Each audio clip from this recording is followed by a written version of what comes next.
Hello, Miss Ashley. How you doing, girl?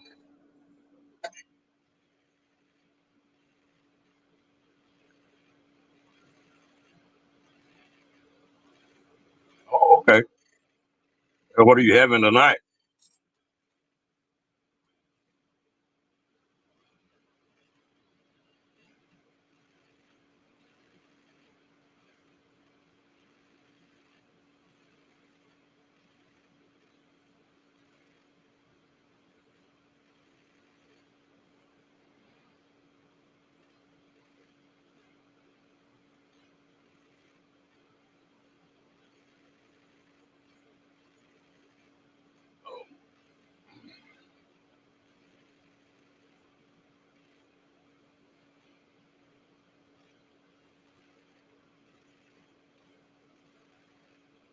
Hello, Jim. Well, is Ashley feeding you right tonight?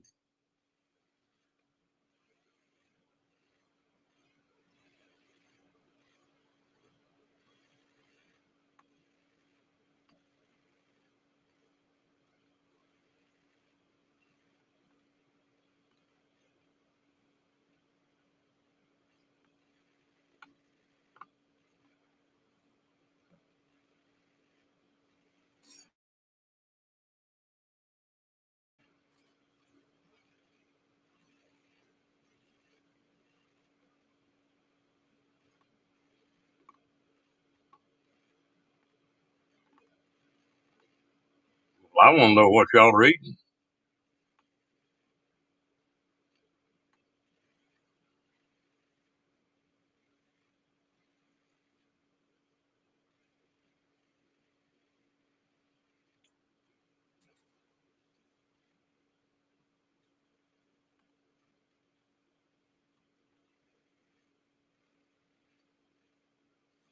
Oh, eating breakfast for supper. That's good. I like to do that. The bad part about it, I got where I can't eat it.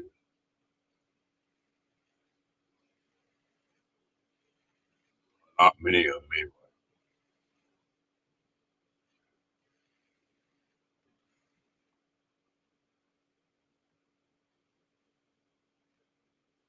Sometimes that's a good supper, though.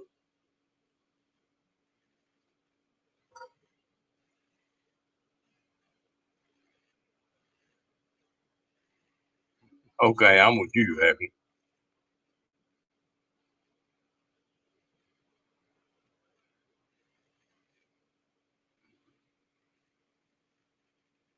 I got the stuff. I'll put lettuce and tomatoes, cheese, bacon on one, BLC. Hard to find them things anymore.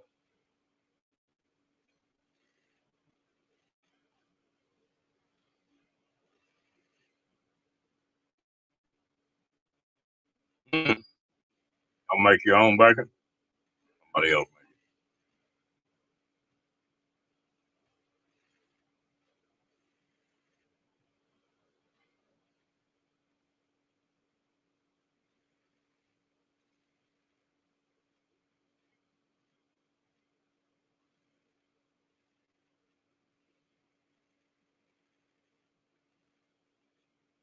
it. I ever get caught up a little bit. That's something that I sure want to make. That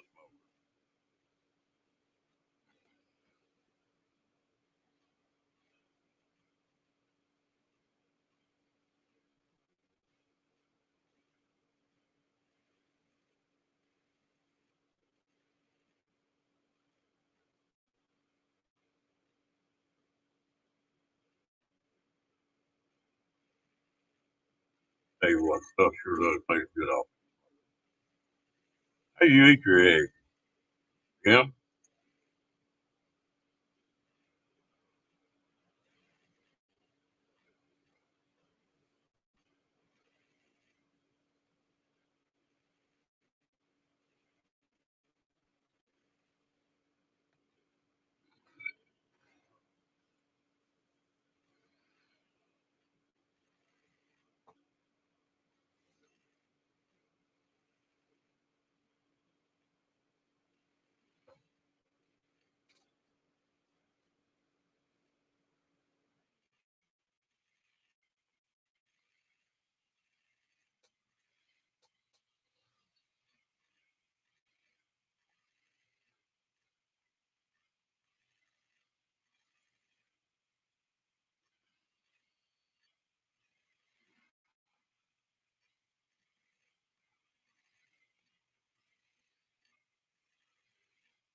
Y'all got somebody that processes you about your hogs and your chickens and stuff? Y'all do it yourself.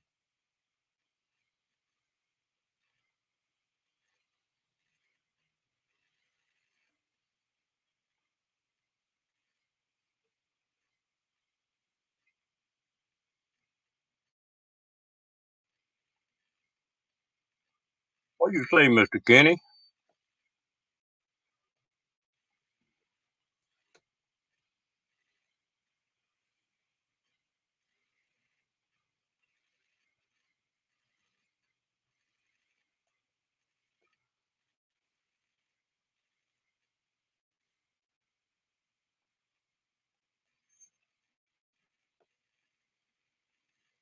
I appreciate it, Kenny.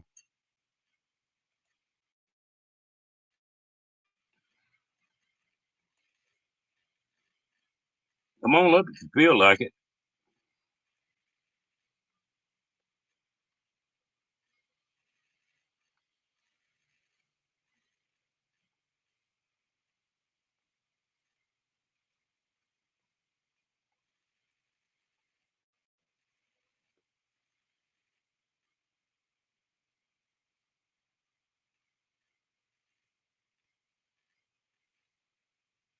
Uh-oh, here come Miss Jana. How you doing, gal?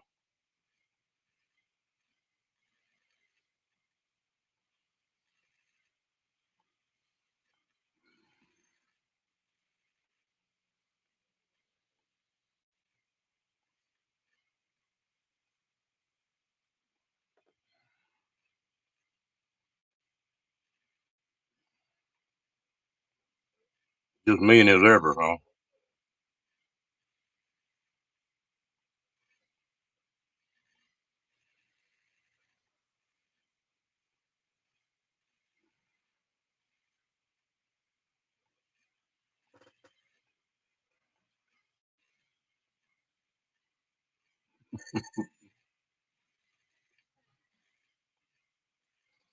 Okay, that's fine.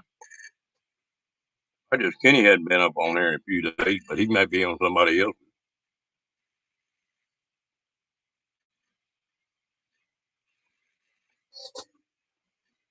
Full of meanness. I'd be not mean, but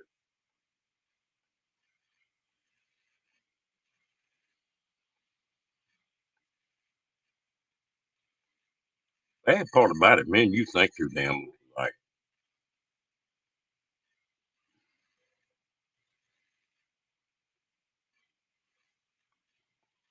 somebody will say something and I just see them wheels turning.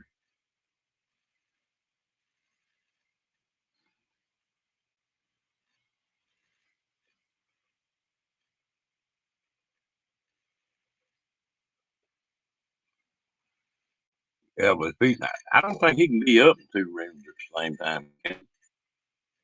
I know he can be in a room, but I didn't know if he could be up on screen or not.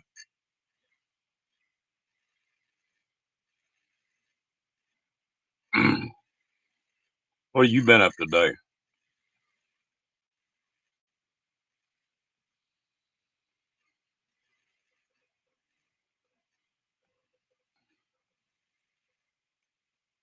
Well, Ashley and Jim are eating breakfast for supper.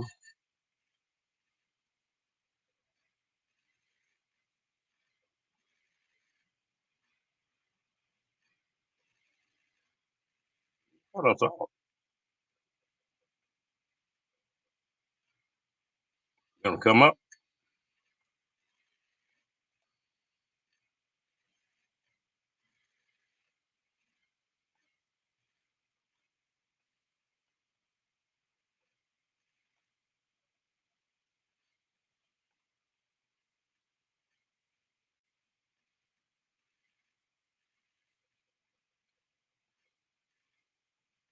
Hello, Kimberly.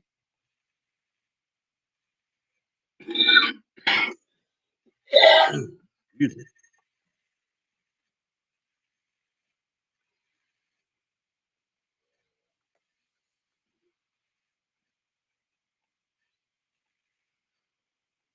I don't think I've seen you in there before, Kimberly. Where are you from, gal?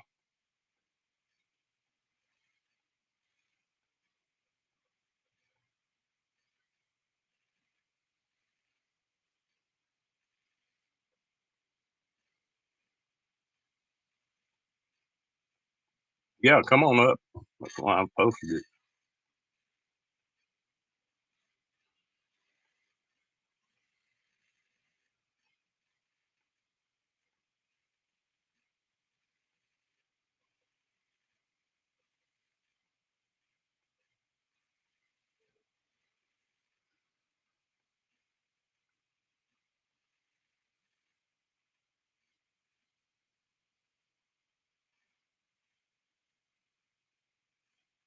Hello, Eric.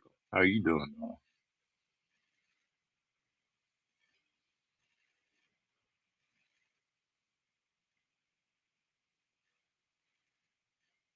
Now, who are you talking about watching?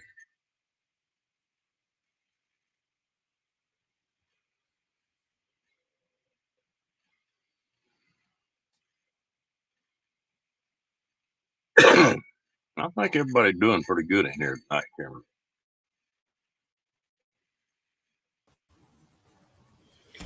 Okay, I'm here.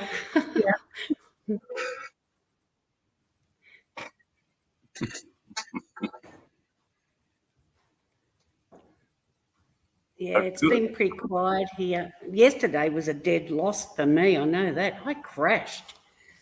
I don't know. It was about past 1, 2 o'clock in the afternoon, and that was it. I was out like a light. Didn't wake up until 8. Tell you what, I come on here for about 5 minutes last night. I got feeling bad. I said, "The heck with it." I cut it back down. Yeah, I saw it was only you and Ashley, but that was after the fact, of course. But no, other than that, no, it's just another day in the zoo.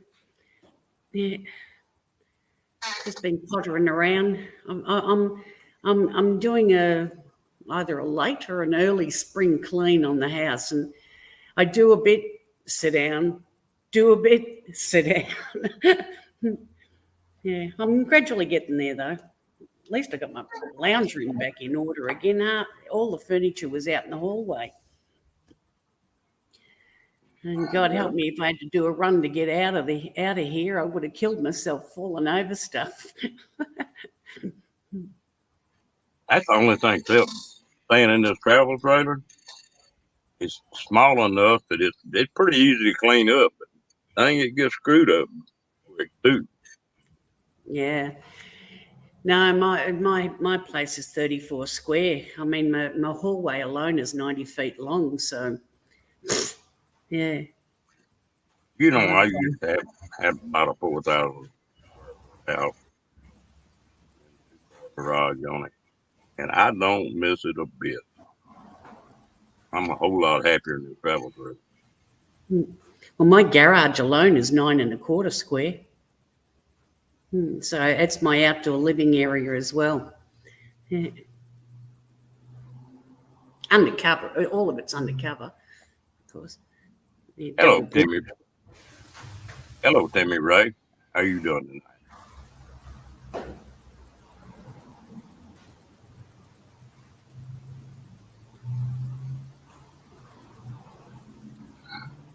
Well, you know, got a house full of kids and big houses are nice.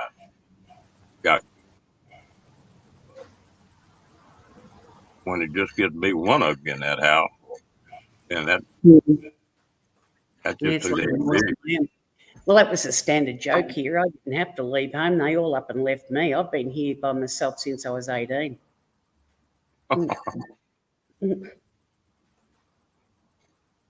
It's all right when you're younger, it takes you no time to get around to maintain stuff. But God, as you get older, you start to slow down a bit. The only thing is, like to downsize, for here, they're all, sort of either dual or multiple occupancy sites.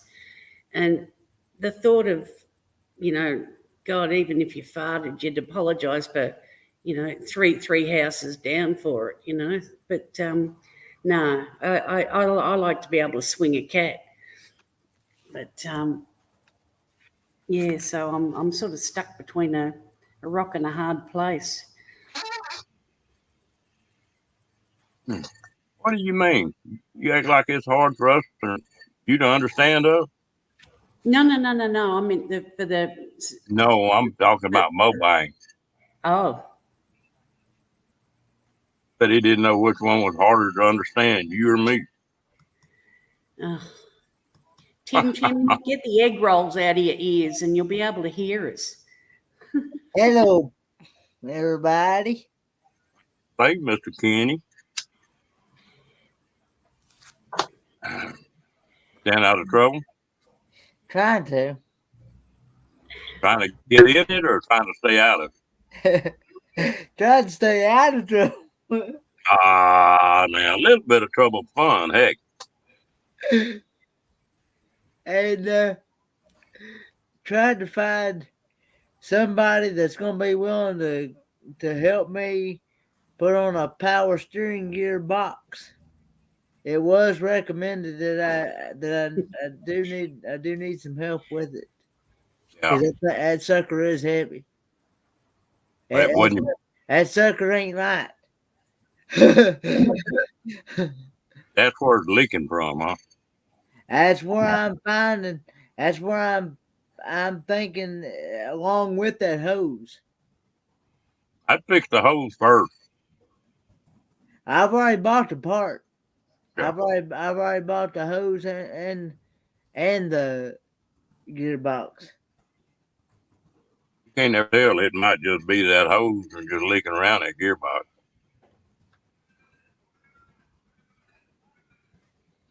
Bobang, where you up to?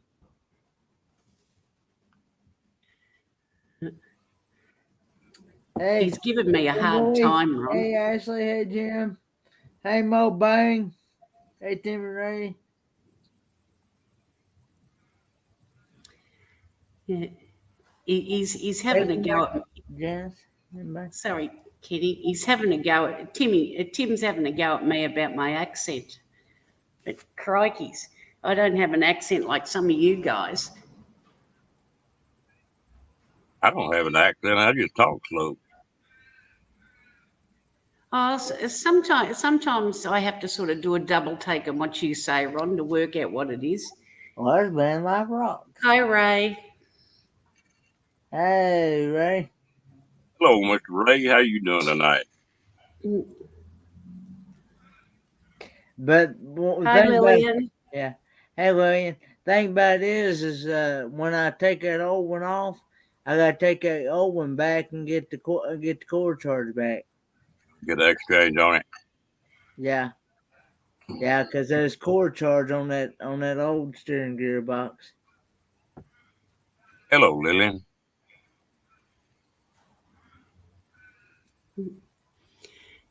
It's funny going backwards and forwards between YouTube and Streamline or StreamYard.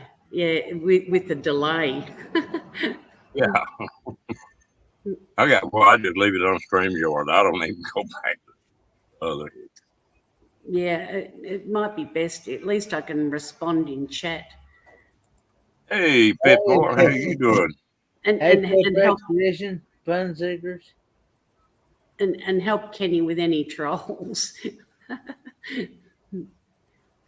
Lillian, I just sound like a bullfrog to me.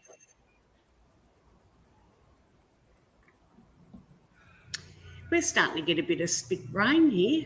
Yeah. Yeah. I mean, they did forecast. They forecast it for this morning, but the sun was out this morning. So,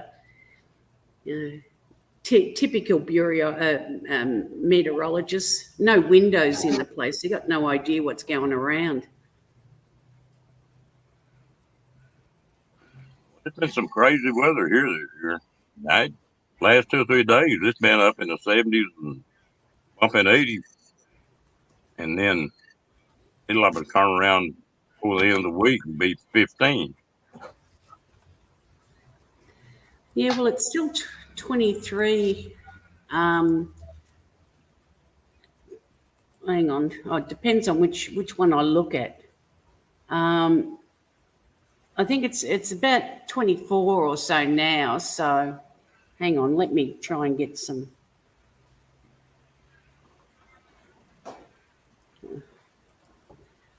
We had It's the in the wind. 70s. Yeah, it's in the 70s here now anyway. So 70s Fahrenheit. So it's about 24 degrees Celsius.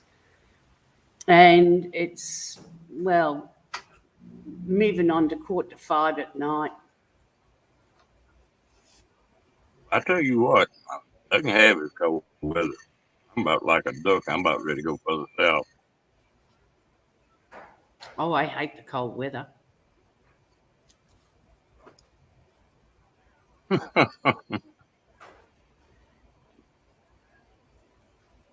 Tim, that motorcycle I'm trying to buy.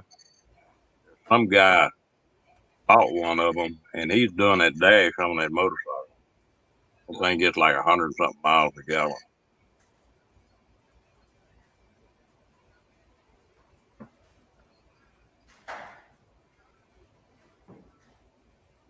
That's crazy. I've been trying to. There's two motorcycles. I want one or the other, and I can't find a dealer in the country that's got either motorcycle.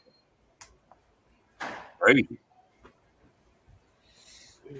You'd think as the weather gets warm, as the weather gets warmer and stuff, you'd think they'd be a lot easier to find because more people would be wanting to get out and ride them. I think.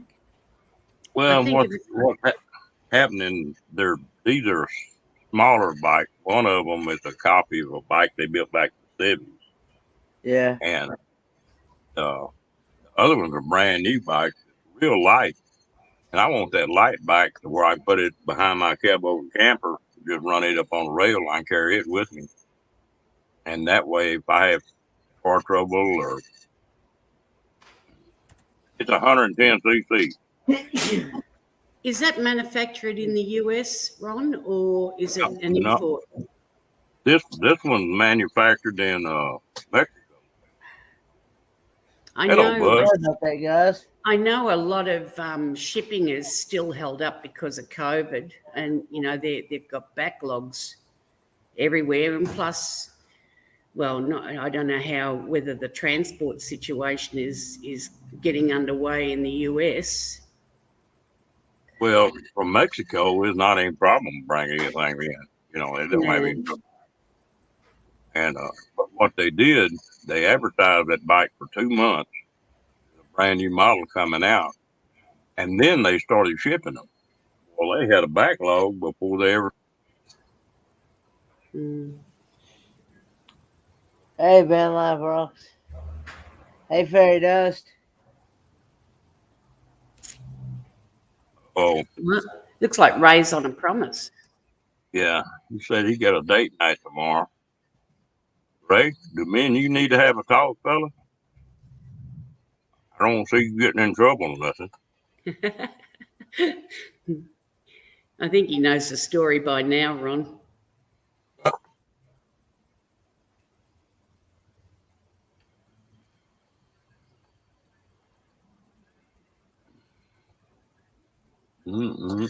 Hello, Fairy Dust. I didn't say hi to you when you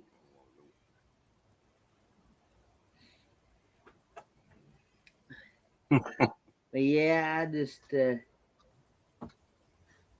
I'm finding it very difficult to find people that's willing to help me out. Yeah. Because In this kind of weather, I bet it really is. well, I'm trying to find somebody that knows what they're doing. I don't want somebody that doesn't know what they're doing. I'm trying to find somebody that knows what they're doing so they'll be able to help me out with it. Because I don't want to take a chance on messing that thing up even more than what it already is.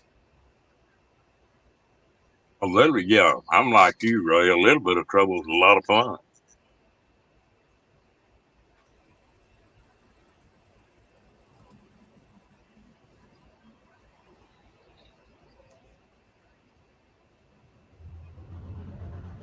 This one will run out. I rode one of them, and I weigh about 220, and it'll run out just a little better. Uh-oh. Hello, Kathleen. Hey, Cat. Hello, River. Hey, River Sticks. I reckon that's how you pronounce that, isn't it? River Sticks Van Life. Yeah. Oh, there. Hi, Kat.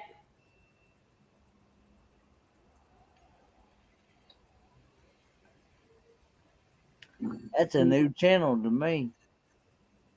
I've been in here a couple times. Where are you from, River?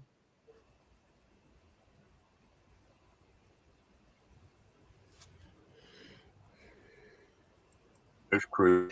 I don't know. I don't know.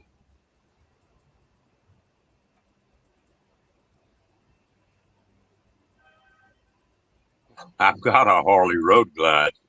Hey,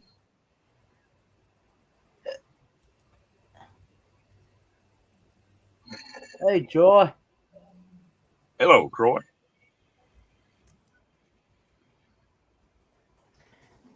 Hi, Troy. I'm trying to do two things at once here. I'm working in chat on YouTube as well as trying to keep up with what's happening everywhere else. I bet you're sitting there saying, how do I do it? Oh, Kenny, I could never do what you do. I'm only working in one live stream, let alone 10.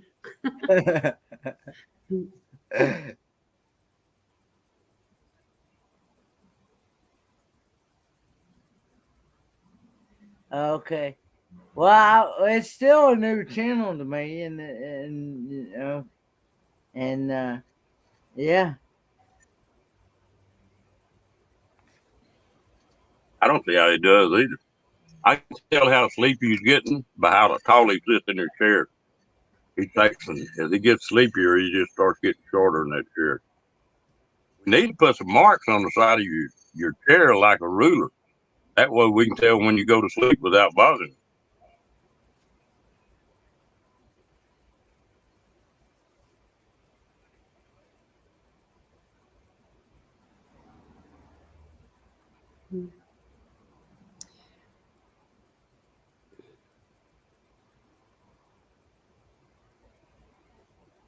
Gone, Tim. Good night, Mo Bang. You have a good one, and if that weather's rough, take care of yourself.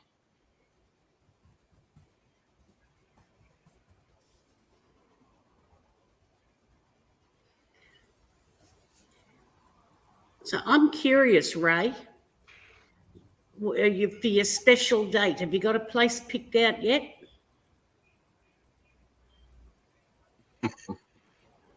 And please don't show the poor woman your buckets.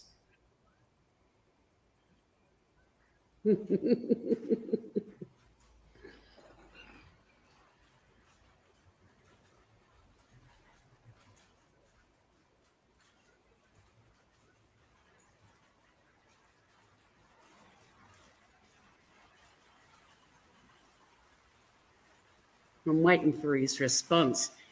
Yeah, who knows? Either that or he's keeping it to himself. It's Oh, you're like- joking. You're joking, Ray, not in your van. Way to go, boy.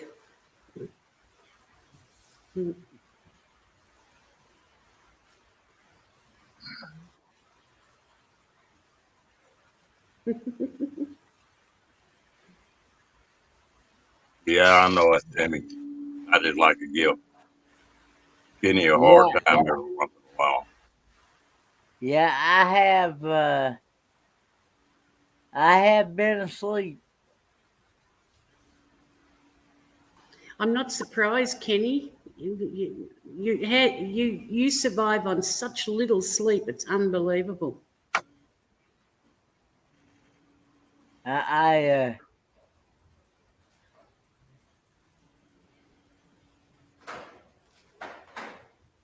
Oh, okay. River Sticks Outdoors. Okay.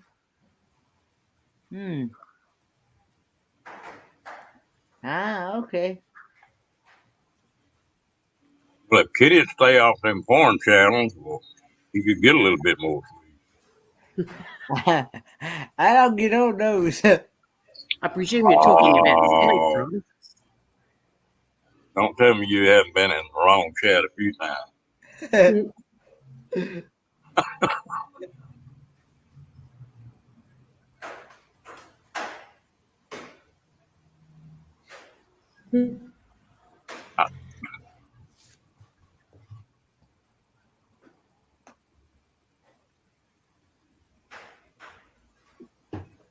You're in a band full time too.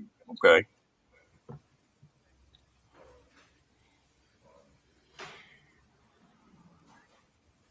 Okay. You live in your van full time. Okay, cool.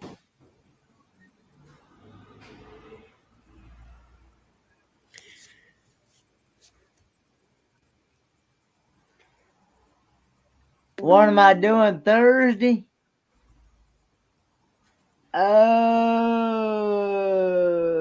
Far as I know, nothing right now.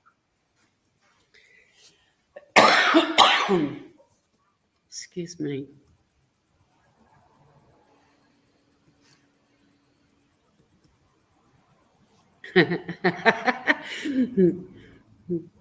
I like Kat's comment there. Yeah, the marshmallows all over the floor in the vehicle.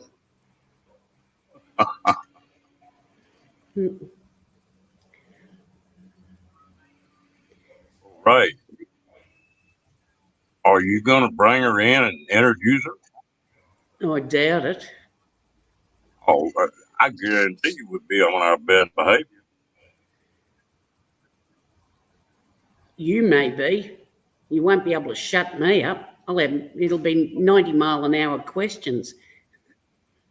Well, you making Ray feel plumb at home, weren't you?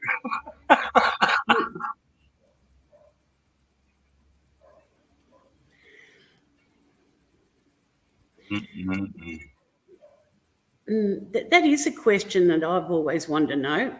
Ray, have you located all those marshmallows you've been tossing all around your van? Or half of them stuck to the floor, or God only knows where else.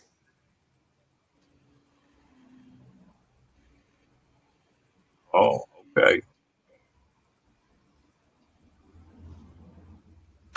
Hi, Meg. Hey, Meg. Hello, Miss Meg. Watermelon smeared with mustard, yuck. I agree with you there. I'm gonna make my damn puke again. River Sticks reckons it's just carpet now. Yeah, marshmallows. What a Oh, that's shocker. right. Tomorrow night is Ray's broadcast is supposed to be from his bed. Yeah.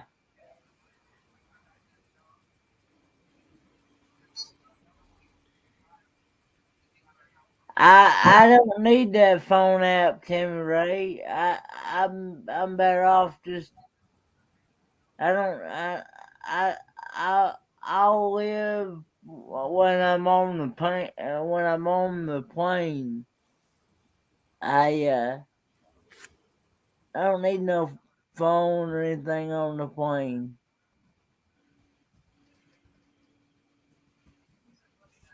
River, I full time too, but I'm in a RV.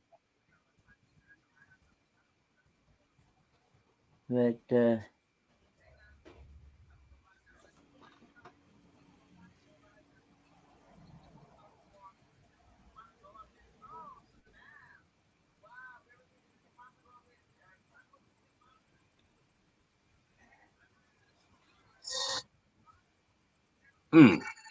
That burn nose is itching.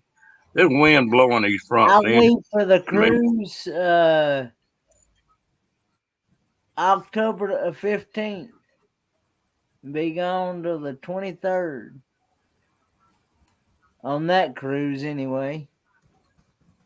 And then after I get back from the cruise, I'll be starting to heading towards Disney World.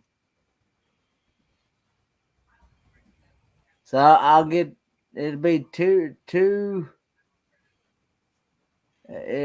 So I actually won't be back from everything until after the first week in November, I guess.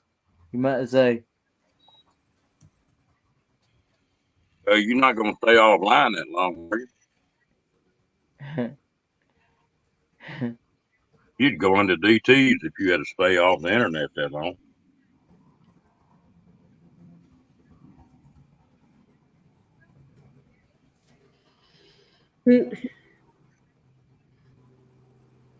You say use it when.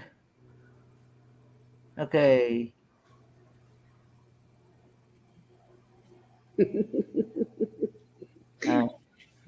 I just I just use I just wait till I get somewhere where I got service before I, you know. Which flight are you booking? Are you booking for Helen, Georgia, or are you booking for Florida, Meg?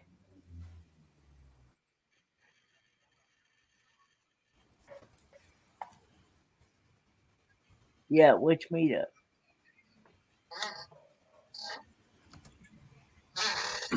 Ray, Remind- you're going to give us a little preview here and tell us what time all this stuff's supposed to take place?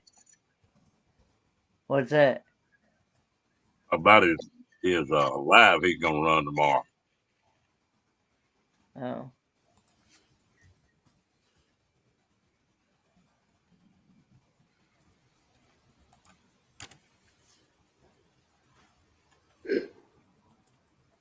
Dang.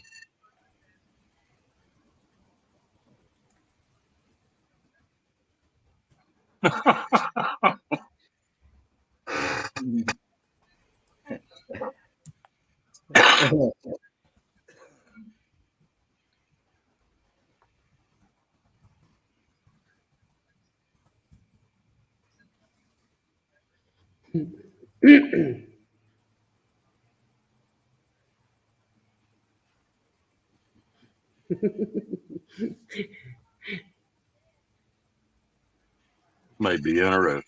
Over with. We'll have to have cards up, Ron, so that we can, from 1 through to 10. Yeah, there you go. I don't know if I want to touch that one or not.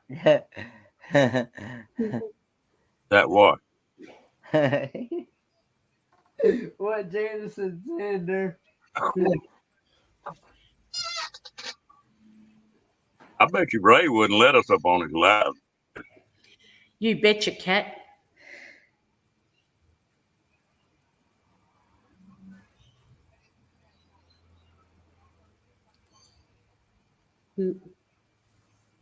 So, 1 to 10.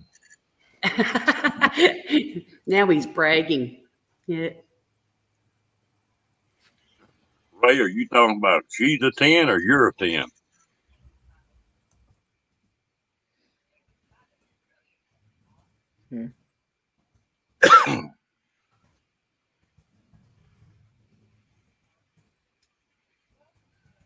So he's gonna go live.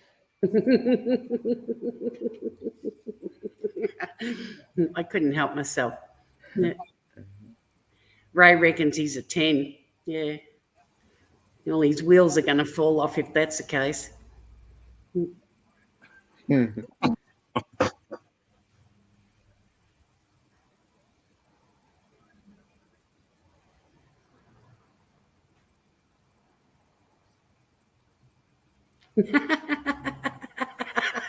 God, I love Cat.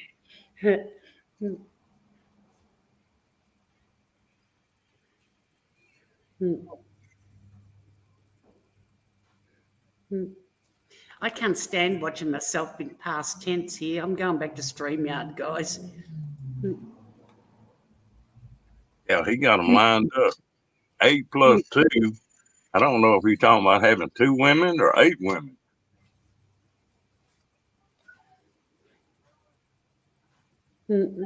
Oh, Lordy. Yeah, no, I like Kat's response to that. Yeah, we'll be the judge of that. Well, If we've got to watch it live, I'm breaking out the popcorn. Yeah, something to throw at the screen.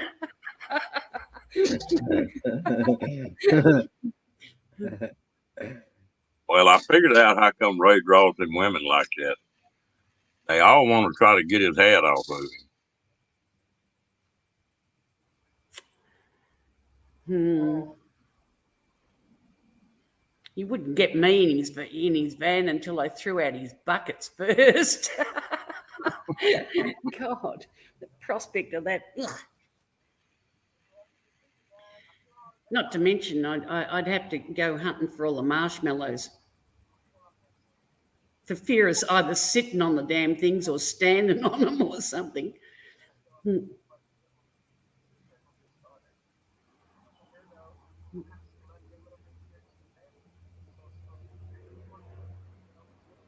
There you go, Cat.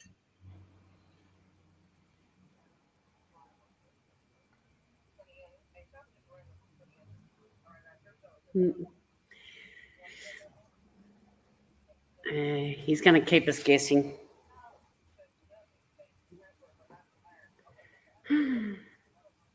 Mm-mm-mm.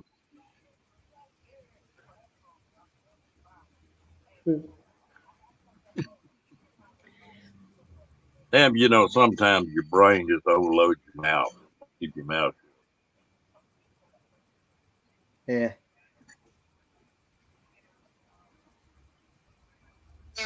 Lillian, appreciate you coming in. Come on back. We're here just about every night about this time. Good night, Lillian. Good night, Lillian.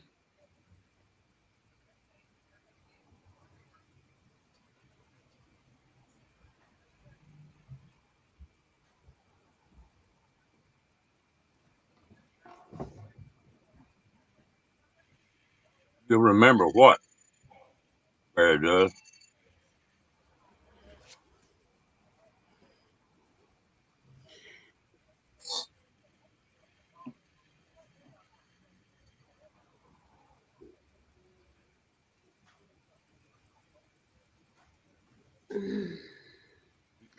So what time's Ray's live tomorrow? I don't know. Is it? You can call on 7:15 or 7:30. It's usually 8:15, 8:20 my time, which is Eastern.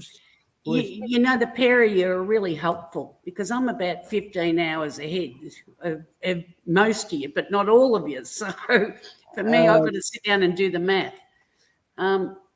That's Ray, what time is it? What time is it where you are now? And I'll work it out from there. You talking to me or? No, Ray. Well, okay.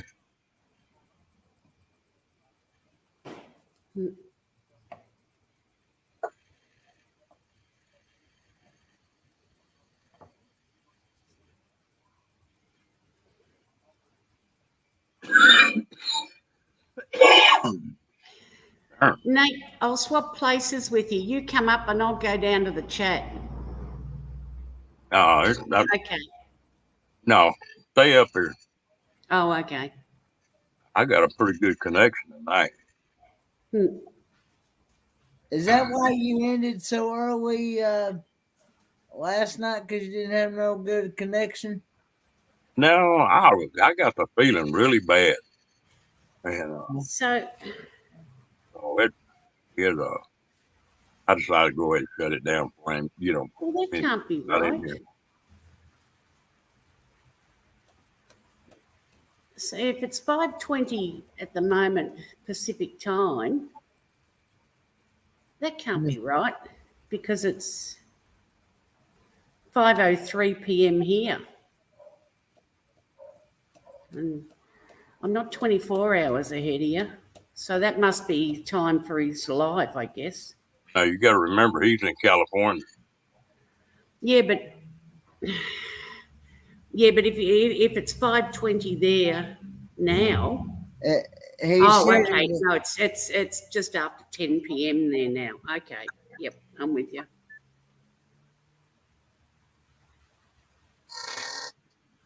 2,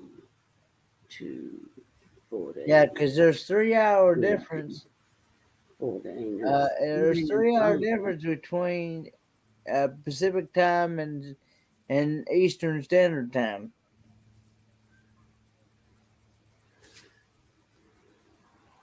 It's 3 or 4 hours difference. Well, if it's 10:04 there where Ray's at, then it's 1:04 here. So 12 is 14. So 1:04 and 5. 12:04, 11:04. So I guess that's maybe 4 hour difference. So 19 hours from now. Okay, so 19 hours from now. So what's that make my time? Come on up, Nate. So 7.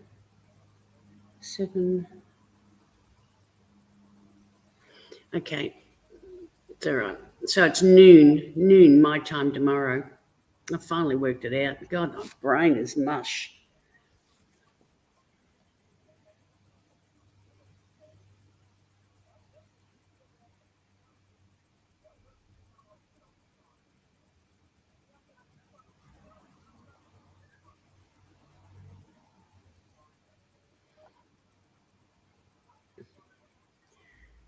I'm inclined, I just read in the chat here, I'm inclined to agree with Cat and Badge. I reckon it's a sensor on Paula's vehicle that's causing her car to go into limp mode. And good night, Miss Kimberly. Come back. We appreciate you dropping in.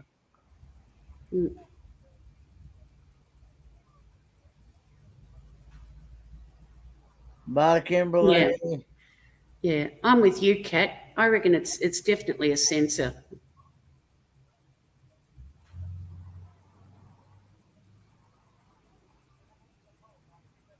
It's not a transmission. Are we talking about Paula's? Paula's van. Yeah, I reckon. I agree with Kat. I reckon it's a sensor that's throwing it into limp mode. I mean, apart from a brake fluid leak and what have you, that can be just a split in the hose, something like that. But to put it into limp mode, I reckon it's a sensor, and especially if it's not. Yeah, they record really on. Usually, you have to get those things reset as well because of the computer. You have to reprogram it. Yeah, well, either the reading tool that she's got is not picking it up. I would have thought, the sensor, she's just thrown a code on the her readout, but from what I can gather, it didn't throw a code. So, but I still reckon it's a sensor. I'll tell you what, I had a 604. Should be not the same setup. And 2 or 3 times on that truck, I finally gave it back to Ford. And placed it with something else. But it would do that. Be running along, all of a sudden they just lose power. And most of the time, it was picking oil up in a turbo. And you get all in the block. To check you all on the motor, and hell, it had antifreeze in it.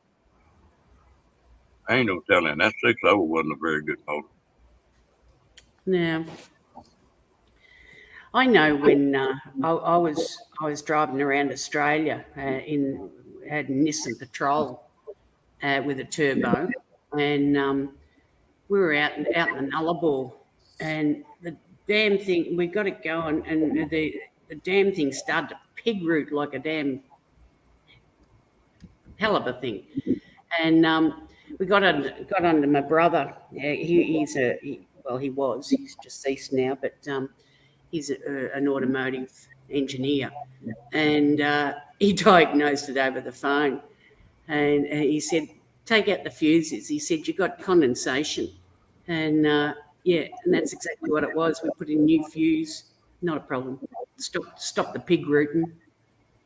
But the locals trying to tell us to, just disconnect the turbo, do this, da. Yeah, right. You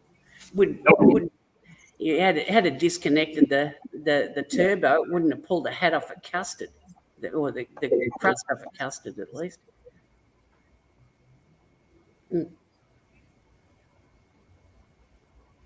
Hello, Meg. How Hi, you doing? How's it going, guys? Hi, Nate. I know. Hopefully you guys can hear me okay. My computer has to go back in the shop tomorrow, so Yeah. Are you still at Havasu, Nate? Yep. Oh, yeah. we're still here for a while, I think.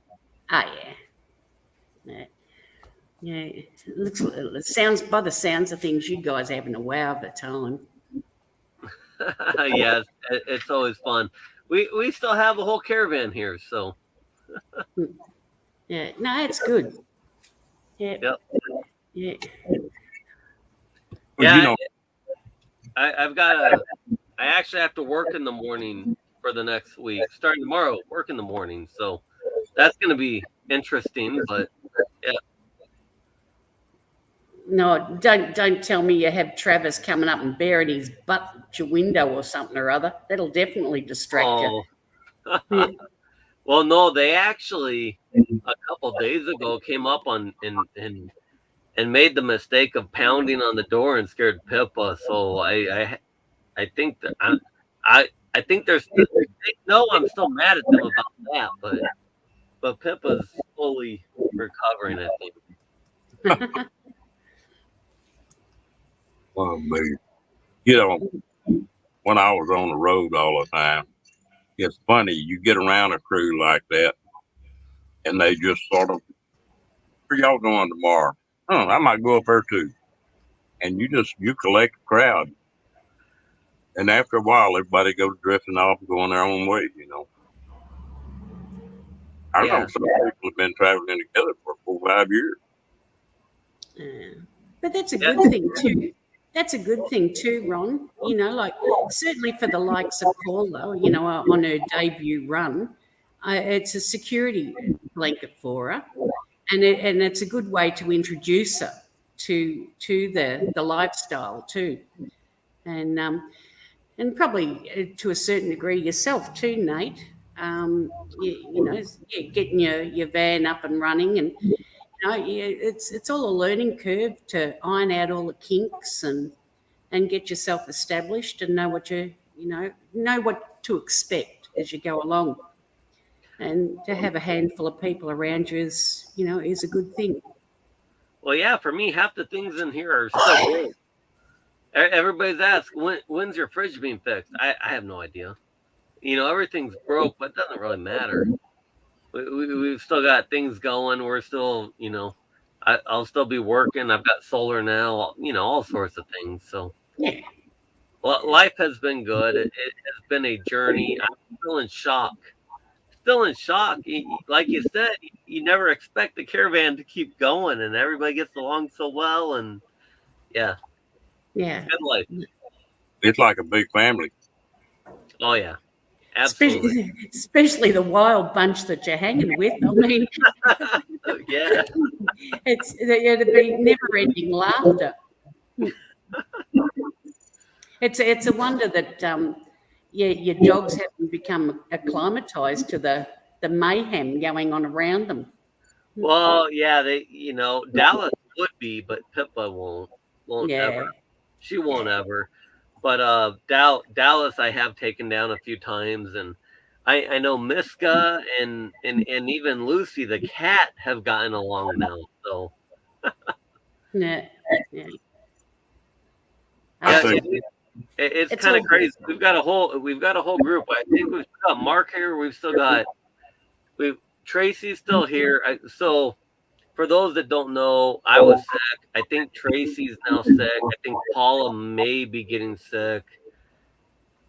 Not just with like a head cold, nothing serious, I don't think. But I think Dream on Wheels, when they first came up, they were saying it was just dust and whatnot. But yeah, it's kind of going through, but everybody's still having a good time. We're still taking care of each other, passing around. Hey, I just got. Here's what I have left, and cough drops and medicine. So Hello, Lisa Adams. We're glad you come in here. Welcome in. Miss Adams. I think, like the change of environments too for you, for all of you, really. There's numerous things like, well, dust certainly, but pollens and not only that, like I don't know what your eating habits are. I mean, are you getting diverse foods like lots of veggies and things like that, as opposed to just takeaway stuff or fast. well, yeah. For me, I had a fridge. I was on keto. Once the fridge went out, keto went away. Yeah. You can't do keto without a fridge, which I'm still fine with. It's like I don't have to do keto per se.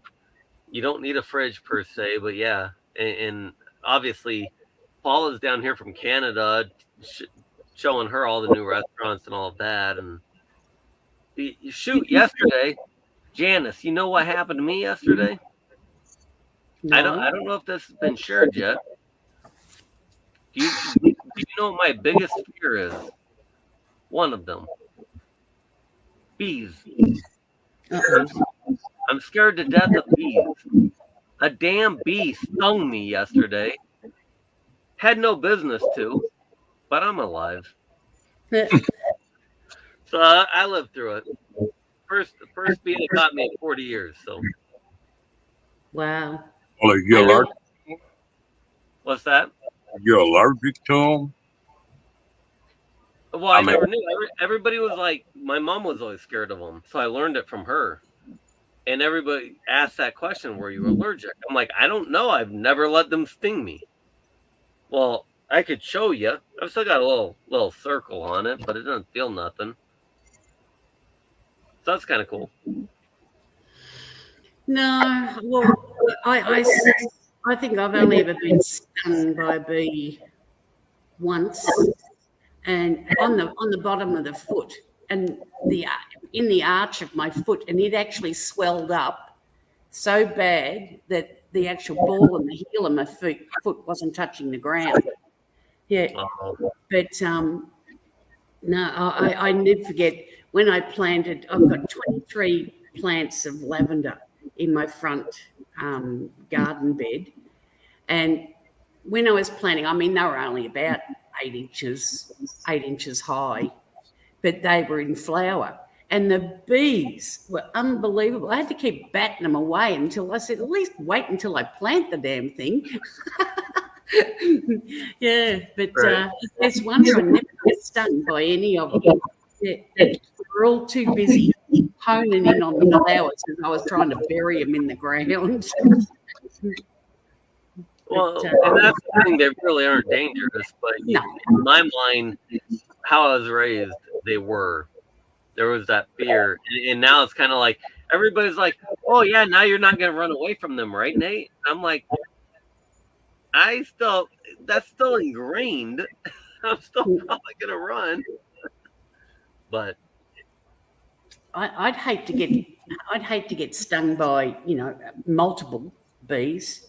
I think I dread to think I probably need epinephrine for that. But one, it didn't worry me too much. But I mean, it hurt like hell. But well, here I'm going to turn off my camera. Look, I'm not going to show you guys, but I'm going to check on it. I tell you what, I got a funny one on a bee. That's still there. This little old bulldog of mine got where it fly or a bee or anything, he'll snap at it, trying to catch it. He caught a bee the other day and it stung him in the mouth. that didn't stop him from trying to chase them. But I've got tickle Eddie. He can be running around here in the trailer, and I can go, "Bleh," and he'll just go crazy. He'd go looking for that beast.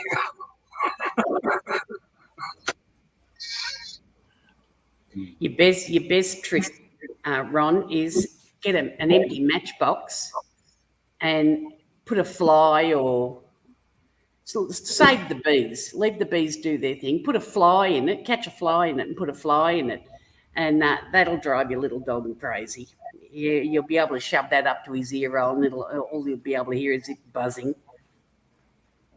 Tell you what, I can just buzz him. I mean, I can do it with my mouth, and he'd just go circle. Oh, yeah. Oh, they're good fun. Oh, that little dog's been a lot of company to me. You know, when I was a kid, Nate, that used to be one thing we did for fun. We'd go get fruit in a wood box and slats on the side. And they were balsam wood, real light wood, and we'd take him apart. Route. It'd be about that wide. And we'd go find them yellow jacket nests, bumblebees in the ground, and they can fight them things with those. I've got stung so damn many times. I got stung right there one day, and my both lips were out past the end of my nose. But we used to do that all the time. If I'd been allergic to bees, I'd been dead 1,000 times. Yeah. I think what you call the yellow jackets, are they the European wasp? Yeah, that's what the bees are over here. Oh, no, the European wasp is, I was saying. Yeah, we get those here. I definitely stay away from them. Oh, they're cows of things, those. And, yeah, it just takes one to have a go at you, and the next minute you've got a swarm on you. But, yeah, they're shocking. But bees don't worry me. I mean, I don't put myself in a position where I get stung by them. Right. Not intentionally. But, yeah. I mean, as I was saying, with my lavender garden with the 23 plants in it, it's a showstopper. And when that's out in flower, there are thousands of bees hovering over all the flowers. But I mean, it must be something in the lavender. They're so calm. They just fly around slowly, and they'll just gradually move from one floweret to the next, to the next, to the next. But thousands of bees. They reckon that bees are becoming extinct. God, not at my place. They're not. Oh, that doesn't work. No. There we go. I think my lighting will adjust. Sorry. Well, you trying to get yourself ready for bed, Nate? Oh, I already was. I turn you guys on after I'm done with everything, and I've actually got to start. I haven't worked in 2 months, Janice. I have to start working tomorrow. It's going to be weird.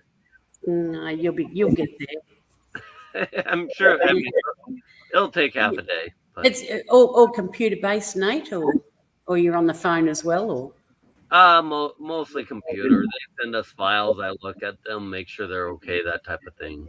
yeah. So most of it's just online. I don't even have to call them most of the time. But So it's just analysis mostly that you're doing. what's that? Just analysis mostly you're doing, figure work and stuff like that. Yeah, not analysis. I do basically auditing. A specific type of auditing is what I do. Yeah. So Yeah. No, well, your hardest job will be keeping the crowd away so that you can sit down and concentrate. yeah, keep these guys back here from shaking the trailer. And they're so used to me running around, keeping them company. I'm like, man, I'm on the clock now, guys. Hey, it's good that you can do it remotely. Oh, absolutely. And my boss loves it too. I mean, he does get a discount from me for Good doing night, it. Meg. But yeah. It's amazing, and who knows? It's kind of a big experiment for both of us. And now that I'm down here in the desert, oh my gosh, Ron, you can live for free down here. I'm learning so much. $180 for like all your dump, all that stuff, and you can go to different sites. Oh my gosh. I'm gonna tell you what now, this is no joke. I have never lived as cheap as I'm living right now in my life. And I'm paying for a place to stay. You know, it's just unreal. You know. And you get out there in the desert, well, it don't have to be the desert. When the weather changes, you get up in these national forests and the mountains and stuff like that, and it's the same deal. Just stay 14 days. Yeah, and I may be different because I'm loving the people I'm with, so I don't feel like I'm just stranded in the desert, right? I'm having a blast, and I'm living for free. So what the hell? I can't, you know. It's a great time. That's all I'm gonna say. I'm having a blast. Well, I like you know, I like Kat's comment there, Nate. Yeah, if you're doing it by Zoom, yeah, keep your curtains closed so that you don't have to suffer a Travis moon rising. Well, yeah, that was a big mistake. But in the middle of the night, so.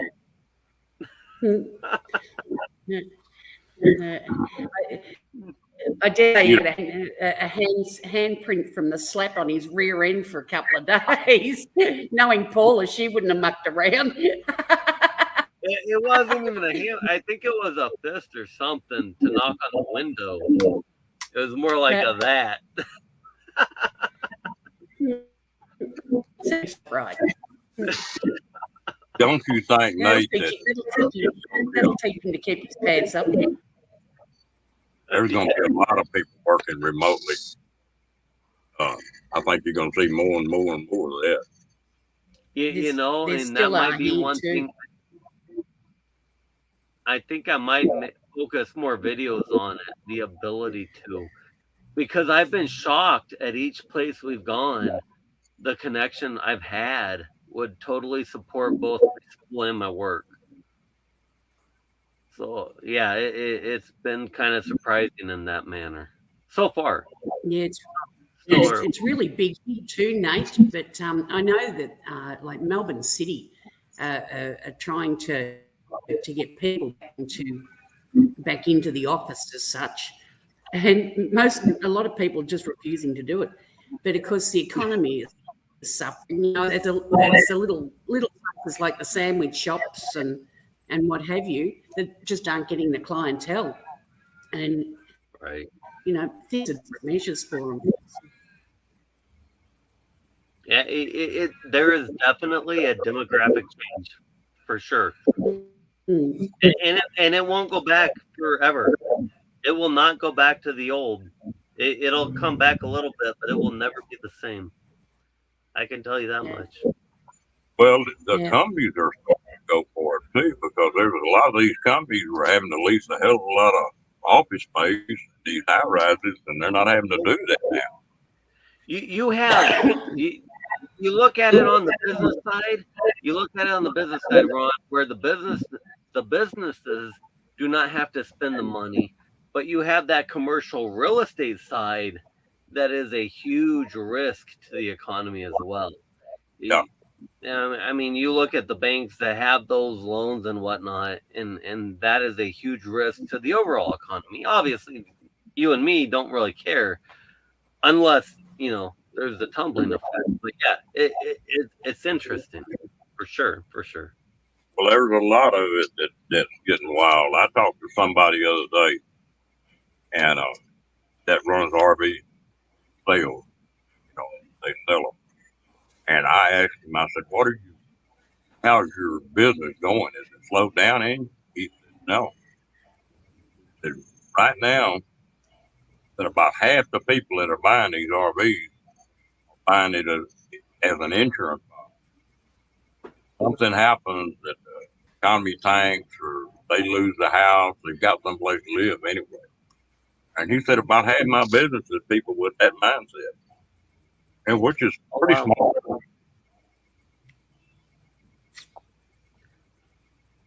Yeah, I don't see the economy thinking per se. I mean, yeah, there's inflation risk, but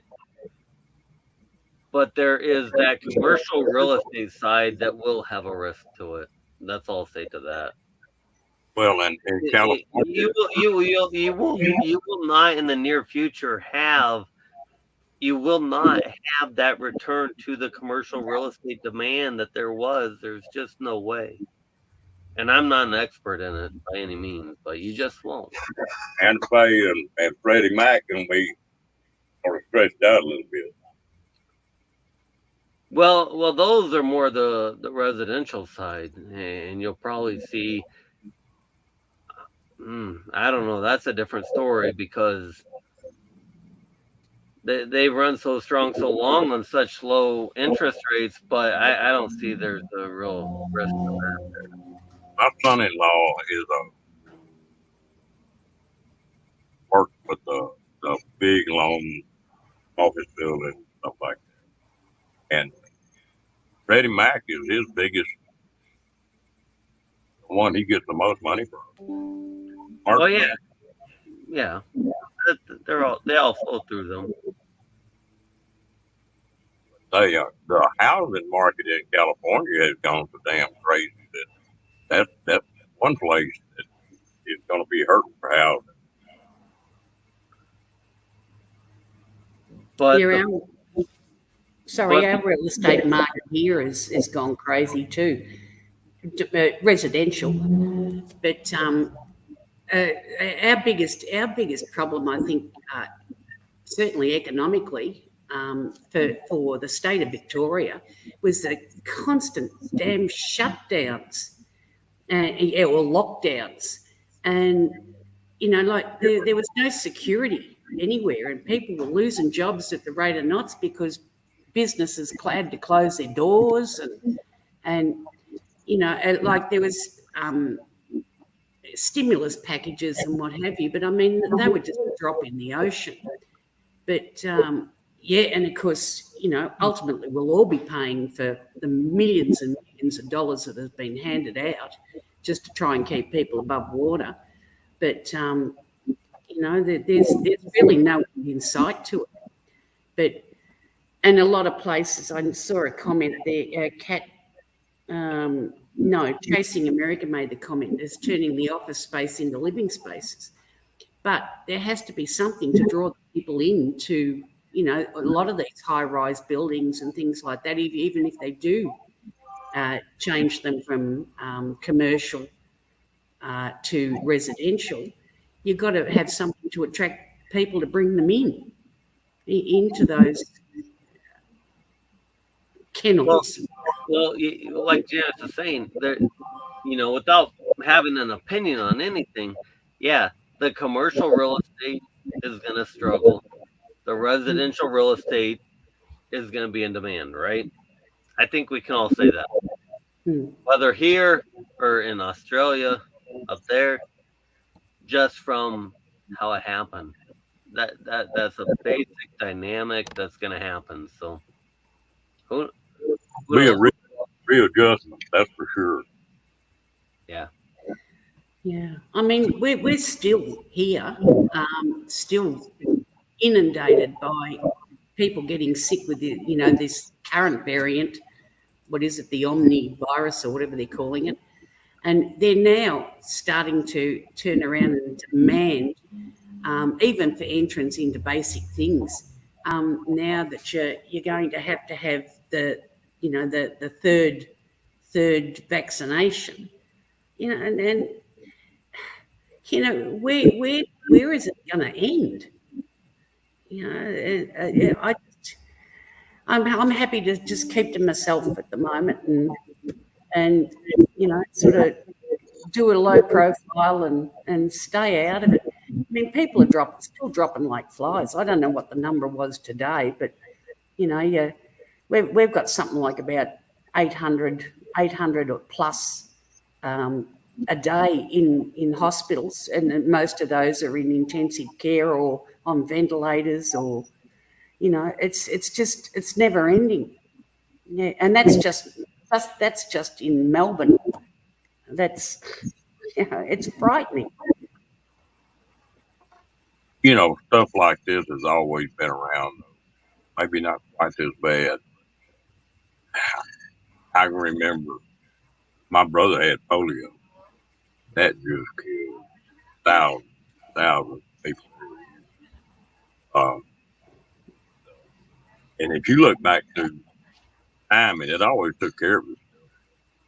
They had typhoid stuff back in the 1800s, and they had smallpox, and they had, and it'll eventually straighten itself up. Oh, certainly, and of course, with the herd situation, will ultimately become, to a certain degree, immune to it, and eventually it will, be not a thing of the past, but it'll certainly have lessening degrees as time goes on. I mean, don't get me wrong, I'm not against vaccinations, but they've really, and it's going to be a time situation that they can actually get on top of it. At the moment, it's only a stopgap, without a doubt. But the most worrying part is how many are going to die in the meantime. Somebody's echoing pretty good. No, let me turn my other one off just to check. Yeah, no, I'm definitely turned off. It's not bad. It's just a little bit. Somebody Yeah, I can hear the echoing, but I don't think it's me. Yeah, that sort of knocked it out, whatever you did. Yeah. But maybe I've got a weird attitude. I've been a lot of places where I didn't think I was going to wake up and had a good chance of not waking. And I mean, maybe I got a don't give a damn attitude. If it happens, it happens, and everybody's got that thing to do whenever they get around to it. And I don't believe in taking chances. By the same token, you got to keep living. Oh, of course. I mean, but in my circumstance, I suffer from chronic idiopathic urticaria, which I produce too many mast cells in my body. And I've already been in anaphylactic shock 3 times, and having to, the thought of having to have injected into myself something that's really, not overly tested as far as I'm concerned. I was very selective in what I was going to have. And really, there was only one thing available to me, and I hung off before I made the decision and spoke to my doctors and what have you about it. And, I settled on the one, which I've had 1 and 2 of the same unit. But if they want me to go back for a third, what's available for the third is counteractive to what I can have. The Pfizer, the Moderna, and there's another one out just recently, Novavax.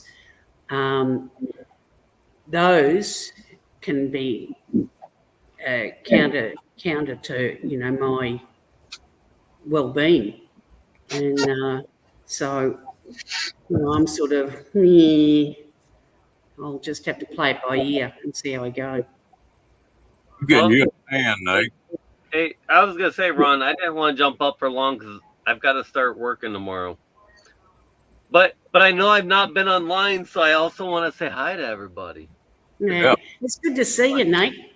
Yeah, I've got to find that new balance of being on the road, enjoying everything, and keeping YouTube up to date. But yeah, I'm gonna drop down because I do have to wake up in the morning.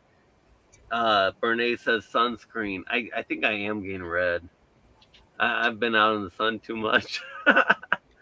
But Wear, God forbid, wear a hat, Nate. a hat. I need a Yeah. hat like the lobster hat, or No. I Preferably do something have with a new brim. hats. I have new hats.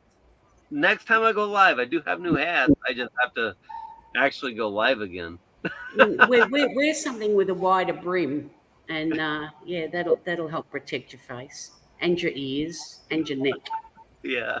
Yeah, Well, Nate, 'cause I know me in summer. You can blow hot air on me and I'll burn. So yeah, wear a hat. Yeah. Wear a hat. Don't forget windburn too. Windburn. Yeah. Yeah. So and the wind dries your skin out, and it makes the sun burn you quick. yeah. Well, I do stay inside still a lot, but I guess I have been out a lot lately. But Yeah. all right, guys. Hey, Anyway, have a good night. Have a good one, Nate. I don't know when I'll go live. I will try eventually to. I feel bad that I haven't, but Well, make yourself available to watch Ray's date tomorrow on his live. well, what is Ray doing? Ray's got a date tomorrow. Ray has a date. Yeah, we don't know. Oh. But Kat and I are getting out the scorecards. I like it. Yeah. All right, well, I'll try to be there, but I'm also gonna. It's my first day of work, so I don't know. Ray, I'll try to be there. I think he said it was 5:20 his time, whatever that time is. Yeah, Pacific All right. Standard Time. He, Yeah. he set this thing up here 2 or 3 weeks ago, and said he was going to do this live from his bed. All right. So this Yeah. makes it interesting. So he's either on a promise or he's a damn good liar, one of the two. Well, you know, Ray has always set up his lives really well. He always has something to hook you in, and there's always a surprise. So I'm not surprised that we will be surprised. I will tell you, I don't know. I don't know the secret. I know Ray, but I'm not in the know. I think we're going to get evil Ray. We're going. Evil We're here every night. Evil Ray is a pretty nice damn guy, though. No, Even the evil Ray is really a nice guy. But yeah, Nate, it'll all be good fun. All right, guys. See you, Nate. Nate. Good one, Nate. Good night. Sleep well. See ya.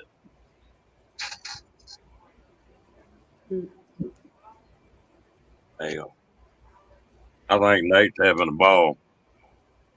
Hey, William. Hi, William. Oh, Nate, wait. Nate and the gang are at Lake Havasu. Yeah. Well, Nate's experiencing stuff he ain't never been into before. Just like I did. I experienced stuff that I didn't get to experience before. It was Yeah. a wonderful experience. And there's Yeah. many more to come here in the next near couple months. I think the biggest benefit, Kenny, is not so much where you go to, it's who you meet there or along your travels. That's the best part. That's the most memorable, I think. yes. Yep. Well, You you meet know, some wonderful people on the road. Yeah, I definitely had a blast of getting to meet quite a few people at Quartzsite, and I had a blast for sure. Yeah. Look forward to going again in the near Yeah. future. Yeah. No, that's the best part of it, Kenny. Yeah. I'll tell you what you find out. People are full time in these RVs are some of the friendliest people out there. They're a little different than a normal breed of cat. It's a different mindset, I think. Yeah. yeah, yeah. And like just from my limited experiences travelling around Australia and that, yeah, from the cities to the country, it doesn't matter where you are. Anyone that's sort of doing the similar sort of thing, you're all in that mindset, and people just, I don't know, it just seems to be part of it. It comes natural, they just become friendlier, more open, more genuine. Anyway, that's been my experience. I mean, like being born and raised in metropolitan Melbourne, like you can walk down the street and, keel over, and that people would just step over you and keep going. But, you get out on the road, and with particularly in the country more so, people care. People care. And that's part of it. And of course, it depends on yourself too, how you come across to other people. How you're accepted by others. If you're open and easygoing and what have you, you won't have any hassles at all. I'll tell you what the thing about me. I'm about the easiest going guy you ever met. People first get around me, they're I don't know. I just had them tell me that you just don't look like you're friendly at all. Yeah, I'm like, well, damn, I get along with nearly everybody, Right. Funny how people, and don't let me put a Western hat on. I can put a Western hat on and walk in a place and start a damn fight in 30 seconds. There's something about me with a hat. Do you actually start it, or does somebody ever go at you first? It's just that I'll draw trouble. If I put a hat on and walk in a place, my wife, before she died, we went on a trip to Santa Fe. And she said, you need to buy you another hat. She hadn't had one. And I told her that. And, oh, no, that don't make it much difference. I said, you watch. So the next restaurant we came to, we walked in there to eat lunch. And I reached over there and pulled that hat out, put it on. I'm walking through the front door, and you could just see every guy in that place sort of bow up. And we sat at the table, and said, you see what I'm talking about? I pulled his hat off, laid it on the table, and everybody relaxed, It's craziest damn thing. And I don't know why, but it's sure that way. Always been that way. Yeah. I know myself and that. I mean, God, if I was any more laid back, I'd fall over backwards. But, I'm easygoing, and really it takes a heck of a lot to get the hairs standing up on me before I'll turn around and have a go. In fact, most times I'll just turn around and walk away. But I think I've only ever had one Barney in my life, and that sod deserved it. I mean, I was only mid-teens, and I'd be laying down on the floor watching the TV, and the bugger would come and stand on me. Yeah. And I'd upend him off. And he was 6'3". He was wiry, but he was 6'3". Anyway, this particular day, I'd had enough. And we're out in the driveway here, and I think it was you that said it, Ron. He actually had his hand in my head, and he's nig all the way through, because I couldn't get within arm's reach of him. But the trouble was, he forgot. I was an athlete. So I just pulled him back in against the body and coming down, and I just lambasted with a closed fist. I rotated, and I just whacked him bare in the jaw. I spun him like a top, and I often bolted. But the crack that he copped on his jaw, it's wonder his jaw didn't end up like Daffy Duck at the back of his head. But there was a cricket match going on in the park opposite. It stopped the cricket match. the crack that I made. Yeah, and I often bolted because he was going to have me. Yeah. And anyway, so here I bolted off into the house and locked myself in, and he was, swearing and carrying on out in the driveway, but only because I made an idiot of him. I mean, I hit him that hard, he nearly screwed himself into the ground, spinning like a top. But he never did it again. Oh, I had a pleasant surprise today. I got a video from my sister. She's talking and eating a bit, doing a lot better. Oh, that's great. Yeah, that's good to hear, Ron. I wouldn't have given her 2 more weeks. Yeah, I know. Yeah, things were pretty dicey there for a while, but no, that's good. Yeah, I'm glad she's recovering.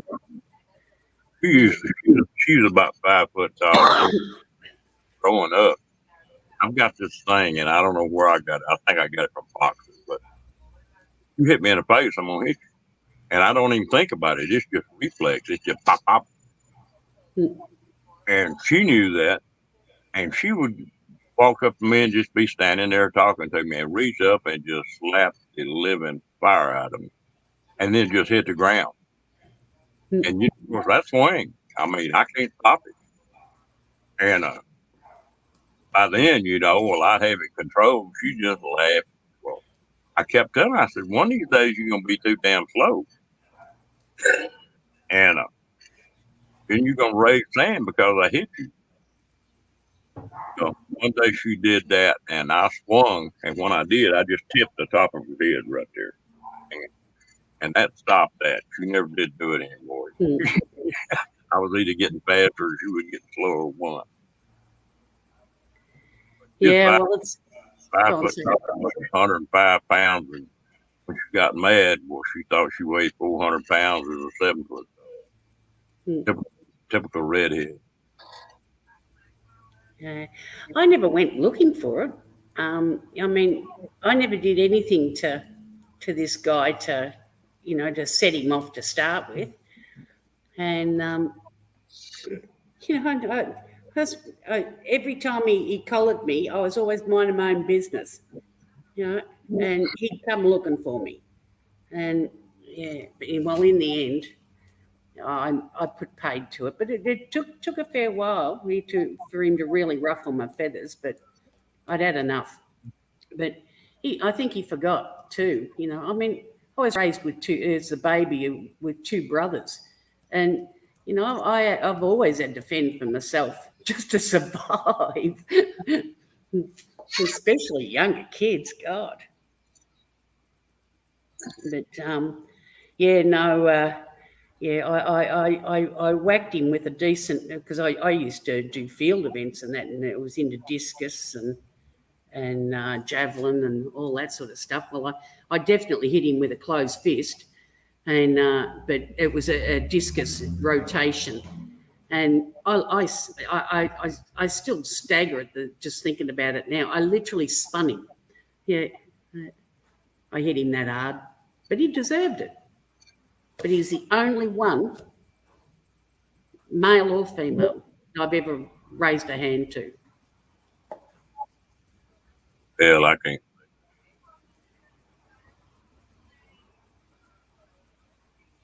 I was caught for a while, and so I got into a few scuffles there, and then I liked the box. I boxed semi-pro.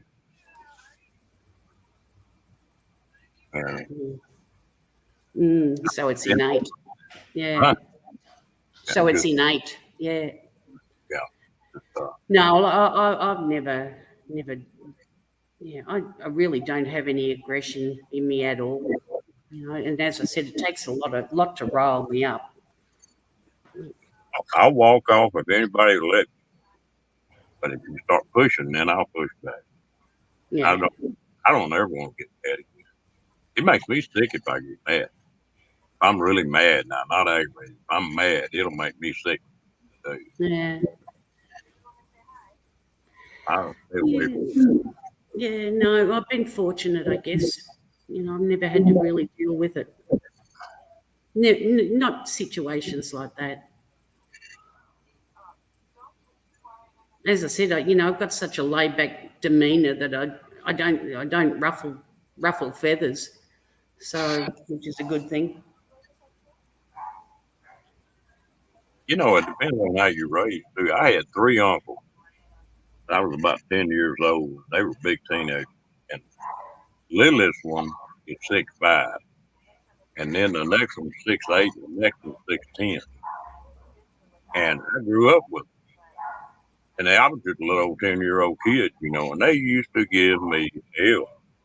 They'd dunk me in a damn car trough, or they'd loosen the gird on a saddle. I'd be riding horses, wind up under the belly of a horse. Always something. Yeah. And one of them died here a while back. Before he died, we were talking. He said, "You were the meanest little shit that ever walked on 2 feet." But damn, you guys half killed me just not even trying to, It's bigger than most men were. He said, the rest of these grandkids around here, we could give them a hard time and they'd go off crying or something. He said, "You never would." And said, "Paybacks were going to be hell. We didn't know when it was coming, but you were going to get even." Yep. Yeah. Yeah, kids are kids, though. I mean, it's a wonder my two brothers didn't kill me too, but I mean, it was never done in malice, but just some of the things we did as kids was dang right dangerous. But, well, I mean, what they did to me when I was just a baby was bad enough. And, but, once I sort of got the legs under me and that, and yeah, but I could never compete with them. Well, it was, well, I'm just a little over 6 foot. And still are to this day. I'm Well, I'm 5'6" now, but yeah. I'm probably about 6 now, and I weigh about, I don't know, 230, something like that. I'm not a little bitty guy. When you walk up next to somebody that's 6'10", you're the midget, Yeah. My nephew, he's a shade under 6'11", and I mean, I get a crooked neck looking at him. And he goes to any place, that's got those ceiling fans, he gets a buzz cut. Yeah, every time he goes near him, he's got a duck. I mean, and most doorways are only, 6'9" standing. So he's got a duck under, most doorways. Poor kid. Well, I mean, he's not a kid. He's in his 30s now. But still. Two of them uncles, I don't think they've ever been in a bed their feet was laying on. I know with his first car, my brother had to redesign the steering column and shorten the steering column and put a smaller wheel on it so that he could get in and actually sit without his legs jamming up against the steering wheel. Yeah. It's funny how people are built. Yeah. Well, I don't know where his height comes from because there's certainly not that sort of height in our family. The 6'1", 2, thereabouts, yes. But 6'11", gosh. Well, are you going to tell us what you hit him with?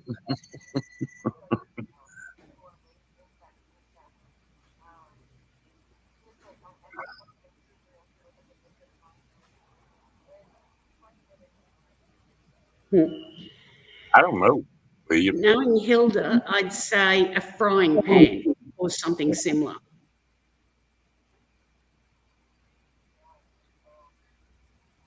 Maybe.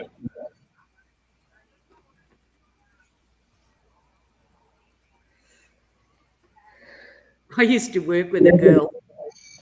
She was house sitting in this house, and she got up through the night to get herself a drink. and she heard movement in the house. You know, there wasn't supposed to be anyone there. And she looked. She was in the kitchen. She looked around into the lounge room and saw a shadow of somebody in the room. So she come back to the kitchen, grabbed a can of air freshener, was the first thing she grabbed, and a frying pan.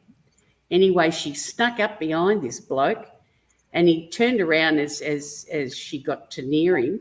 She sprayed him in the face with the damn air freshener, and then alka-bonged him on the head with the frying pan. And with that, I mean, she was still in her jammies. And with that, she bolted out of the house to the next door neighbours, and they rang the police.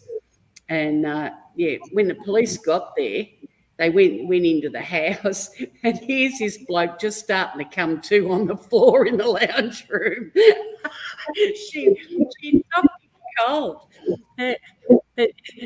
Imagine being picked up by the coppers, get taken off to jail, and the inmates asking, well, what's your crime? He said, bugger it if I can remember.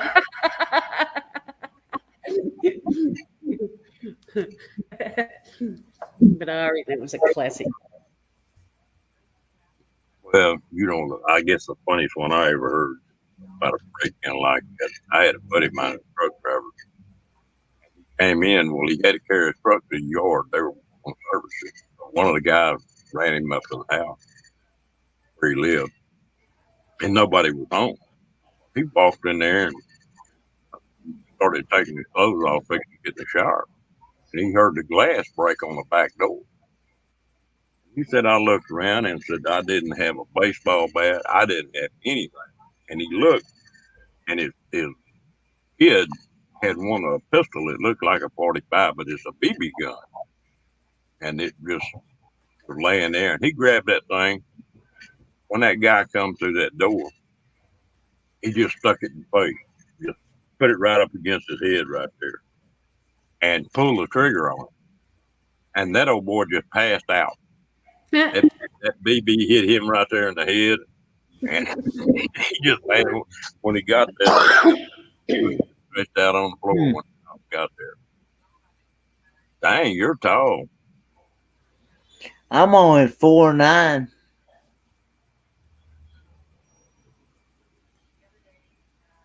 Wow. I'm a little short feller. Yeah, I was going to say you're short for a guy. Yeah. Well, part of it's due to my cerebral palsy and stuff and things like that. So. Yeah.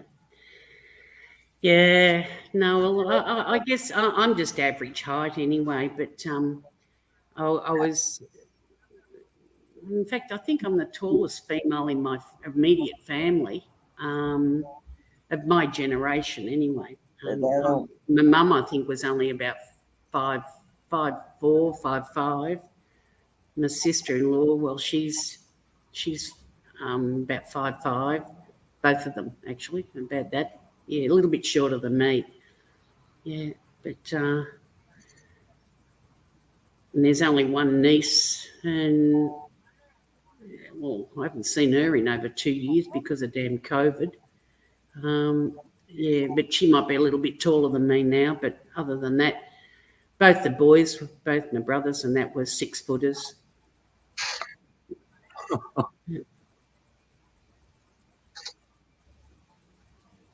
Tell you what, sometimes you've got to stand up. You know, there's situations you just can't walk around. You've got to do something about it. Oh, without a doubt. I mean, I'd be the first one to front up too. Yeah. That's something that's sort of funny in Texas now since they passed this constitutional area where anybody can carry a pistol inside or out of sight. So it can be hidden boy, that has stopped a lot of break-ins and robberies and these carjackings. There's some of them folks getting shot. They start off. Yeah, well, that's not so much an issue here because the gun laws, and it's what I know. That doesn't mean that there are no guns here by any stretch of the imagination, but It certainly took a hell of a lot of them off the market, and and out of people's hands. So really, I'm with Hilda. Yeah, a skillet, frying pan, or something like that will drop them to their knees. Yeah.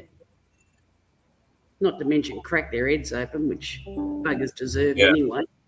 And you get dealing with them meth heads and them crackheads, all best are off. Yeah. Well, in all the years, I've been here by myself. I've never, touch wood, I've never had a break-in, but I've never felt frightened. Yeah, I think it's like I know when I went over to the States and that, because you hear of all the crime rate and what have you going on. I was on tenterhooks, a fair bit of the time I was there. I held, but Hello. yeah, but You wanted to know what I hit him with? Yeah, It was a skillet. small iron skillet. Yeah, that'll do it. Yeah, love it. Well, I told him, if you hit me, I hit back. Yep. And he hit And me, then so Yeah, That's and then if you don't knock him out, run like buggery. Yeah. oh no, he got knocked to the ground. Yep. And then a friend of mine called. It was on a military facility, so because he hit me and her first. So I went in the kitchen, got the biggest iron skillet she had, and I knocked him upside the head. And his commander walked in at the same time, and then the MPs came, and the commander said he slipped and hit the table. Mm. Well, really, that's just self-defense. Yeah. Mm-hmm. Yep. Yeah. No, And I don't blame. I still have that iron skillet, and it has names on the back. Yep. Yeah. I'd have it hanging on the wall as a trophy. Yeah, it's hanging in my kitchen. Good girl. Yeah. Oh, yeah. Well, I'm like Barry does. I'd a whole lot rather be a lover than I had fight. Mm-hmm. But sometimes you got to do it. Sometimes you got to do what you got to do. Yeah, that's right. I always carried it's one of those sticks the truckers hit with their tires in my Excuse me a vehicle. second. Okay. I always carried one of those sticks the truckers use for their tires in my truck. So if anybody messed with me, I have that. Well, it's shame it's got to be that way, but it's getting to be a crazy old world now. And normal people, you get around these crackheads, and you don't never know what's coming up. Better be ready. True. Yeah. That is true. Because I was in my vehicle for 4 years, and it was like when I was out in the middle of nowhere. Yeah. You never know what's going to creep up on you. I thought about a couple of times of getting something for self-defense. Because like I said, when me and Dad are out, we don't have nothing to defend ourselves with. So. Got a tire iron?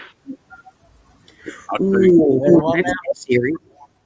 Do you have a tire iron in your vehicle? No, I don't have nothing. Well, you need to put a tire iron that helps change your tires. Keep one of those in there too. It helps. When you don't have anything, at least you got that. I learned from the military. Guys tell me what to keep and carry with me when you're by yourself for protection. Yeah. I tell you, the best thing you can pick up, just pick a shotgun up. just pick a right shotgun up. They're cheap, and that'll do it all. Mm-hmm. So, So there's a BB gun that's modified for salt rock. Ooh, they can run. Yeah. Yeah. Sorry about the distraction there before, Because guys. My neighbour just come in. Somebody go ahead. It's getting to where you can't hardly trust. It's getting to where you can't hardly trust people anymore. That is true. Thankfully, I don't feel that here. Yeah. It really here in Texas, I never have felt too out of place unless you went to the big town. Now, there's every big town's got an area that you need to stay out of, if you know. Hmm. Hey, can I count El Paso for that?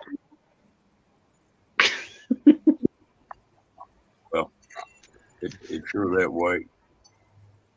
Uh, And that way here, because people come across the border and you don't know what they're really like. And it's Right. like we've got people coming across from different parts of Mexico, and it's like, is this a good person or a bad person? Because we don't know anymore I've got a because of bunch. all the druggies and other stuff. I got several good friends of mine that live right on that Texas. Got pretty bad down there. Hmm. One of my buddies' wife runs she's a beautician who runs a beauty shop. She got where she keeps the 30 carbine in there because they just walk in the front door and start picking stuff up. You take it away from out. Somebody else will be picking stuff up and just you stop them.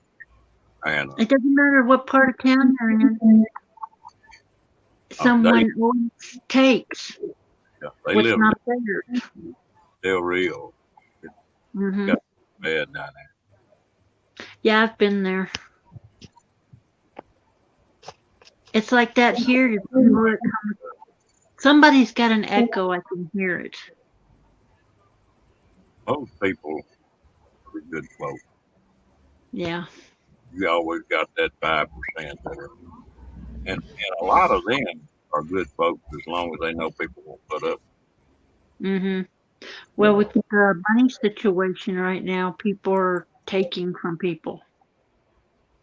Like if you have something sit in your backyard, like tools or whatever, someone jumps across the fence and they start taking at night when you're asleep. That's a big part of it. Well, it Yeah. happened to my friend. Someone broke into his shed and stole about $2,000 to $3,000 worth of tools. Big long one, too.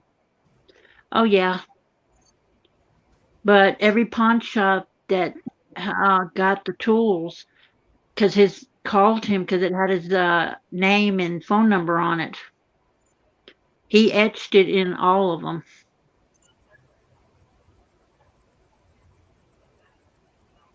You know,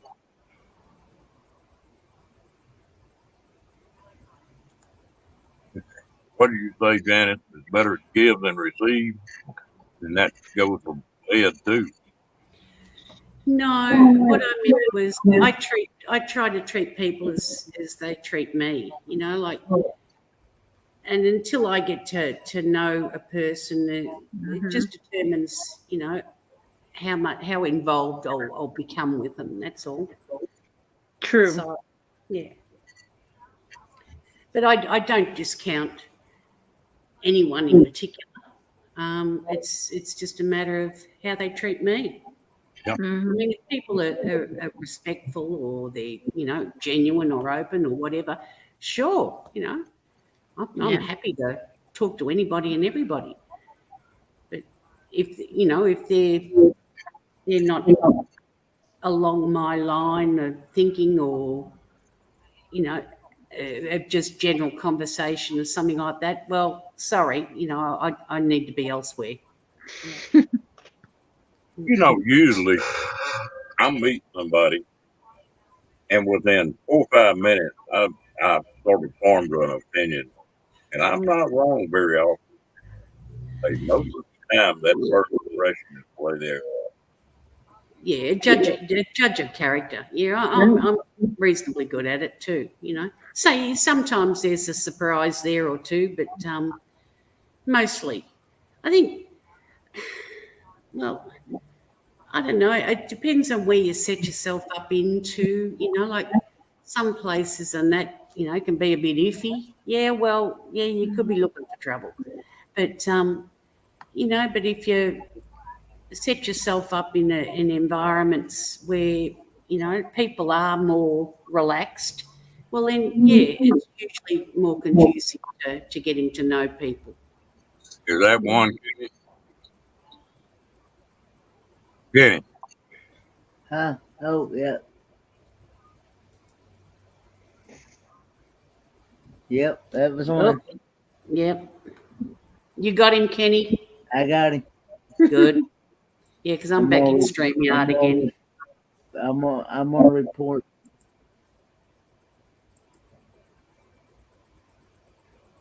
It's been happening a lot lately. I just don't see what satisfaction they get out of it. That's the weird part. The only way I've seen to get past those is putting it in subscriber mode only. Yeah. Yeah, subscribers, but I got a but the question. thing, go on, Ron. Sorry. Showed up here that you sort of believed in treating somebody the way they treated you. Is that right? Effectively, yeah. I mean, I don't form an immediate opinion about anybody. Well, if a guy comes walking by and pats you on the butt, will you turn around and pat him on the butt? No, I'd probably deck him. Because technically that's assault, Ron. Well, it is. It is assault. Mm-hmm.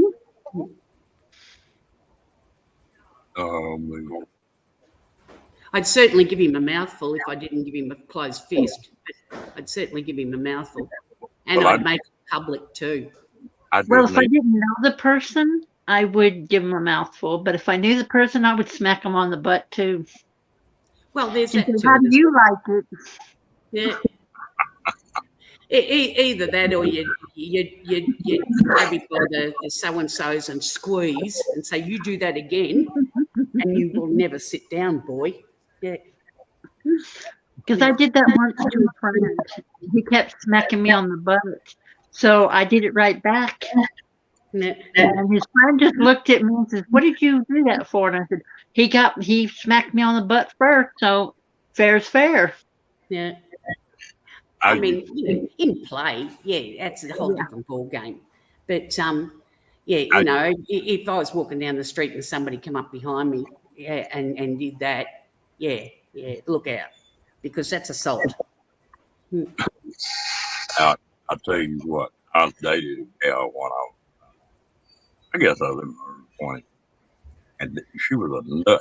I mean, she'd do any damn thing. And we were at the mall one day, walking down the mall, and we started walking and walked up behind another couple. And she reached up and caught that old boy, just grabbed him by the butt, and then just turned around and walked off. Here I am walking behind him. I thought, I'm going to kill you one of these days doing crap like that. Yeah. You know what you're going to say is not me. Yeah, no, that's looking for trouble. No, and that's not in my bailiwick to do something like that. Well, if you knew this gal, she was hilarious. I mean, she'd do something. I like practical jokes and things like that, but I don't. I draw the line. We go to a dance or something, and I've been introduced as her fiance, her brother, husband, some of boys to go to giving her a hard time. She'd bring them back to the table and introduce them to me again. She was a nut now. Oh no, I don't blame her for situations like that, especially if somebody's harassing her or something like that. and places like that are cesspools for that type of action. And yeah, that's just a safety precaution for herself. I don't blame her for that. And that's really, I mean, from your perspective, that's harmless, but it gives the other dude a heads up, back off, Charlie. Yeah. I tell you what, some of the conversations she'd have with me when they were standing there was something else. Oh Lord. Yeah. Yeah, no, well, We won't get into those. yeah. According to her, we were fixing to have some pretty damn wild nights. Yeah, well, Wow. this, She was just funny. yeah. I love being in on a joke with anybody too. But, as I said, I pick my mark and, I draw the line in some things. Yeah, there's some things I just wouldn't even contemplate doing, let alone, go ahead and do it. Well, fairy dust. So, was it hard for you to be a good egg at Forsyth? I know that's not in your nature. Hey, Fairy Dust, I really enjoyed your company. Looking forward to many more times in the near future.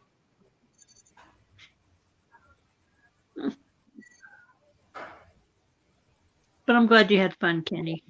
Well, hello, friend. How are you doing, sir? Hey, Lorraine. If you can't have fun, it ain't got to have. Life's too damn short not to have fun. Did I you know. get rested up, Lorraine? Because I know me and you both played about the same hours over that cruise-a-thon all weekend. I only got about 3 hours of sleep through that whole thing. I watched a little bit of that over the weekend, but the rest of the weekend I stayed off my phone. Yeah. I didn't do anything because I was having too much fun Friday night, Saturday night, and Sunday. Because since Friday was my birthday, my friend took me somewhere for the weekend. Oh, good for you. Happy birthday, Thank belatedly. Yeah, I turned 59. Oh, I wish. And my friend goes, well, let's turn your age around. You're now 95. And I think, God, don't tell me that. Because a friend of mine just turned 80. Well, What? Oh, that is the biggest fib I've ever seen. And in writing, too. I don't believe that, Ron. He says, I'm quiet until I get to know folks. Yeah, right. Yeah. He drops one of his one-line zingers and then sits back and waits to see what happens. Yeah. Well, that would happen. Yeah. Now you're gonna give somebody the wrong opinion of me, Jan. Oh, rubbish. You started me off, Ron. That's what got me into all the trouble with everyone.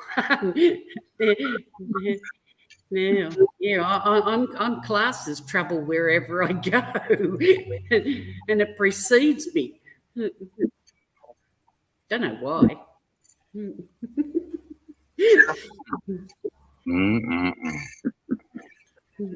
I tell you somebody that I can get around, and you wouldn't think it. Me and him sort of play off each other. I want to get him on tonight, and that's Aaron. And that guy's funny. I mean, he's quick and he is funny. I know the name, but I can't. I can see the face, but I can't place him can't place the handle to him. He's the one that his wife died here not too long ago. Well, what's his channel name, Ron? I can't remember Don't Kenny. remember. Kenny. What's that? What's Aaron's channel name? Are you talking about Aaron Jemison? Yeah. Aaron is It's called. It's listed as Aaron Jemison, but he calls it Three Tails R&B. he's got a couple YouTubes, I think. He got one old one that but now he is me and him get on a live together and we can get in all kind of damn trouble. That's half the fun of it, Ron. Oh yeah. I mean, I think when we first crossed paths was on Paula's channel,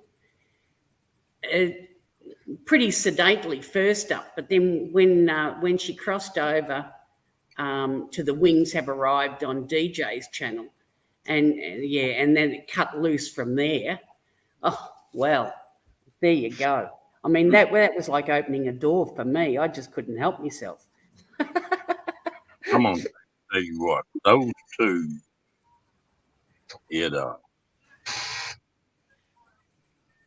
those two live chats that she had on there, or the DJ had, still the funniest ones I've ever seen on. Yeah, without a doubt. Hilarious. I And don't know how many times I've rewatched that damn show, that and a couple after it, and it just cracks me up. and nobody got real nasty. It was just, Oh no, it was hilarious, absolutely hilarious. I told her, and there were all of. I called her one day, and she was interviewing somebody, and I come up on that live. She was interviewing them on, and popped off something about me and DJ were fixing to go in business, buying those dogs, wholesale, and selling them, and she lost it on her own live. Yeah, I know. Yeah, that was the best day. I think because I came across from the sort of the diving channels and that, and Kevin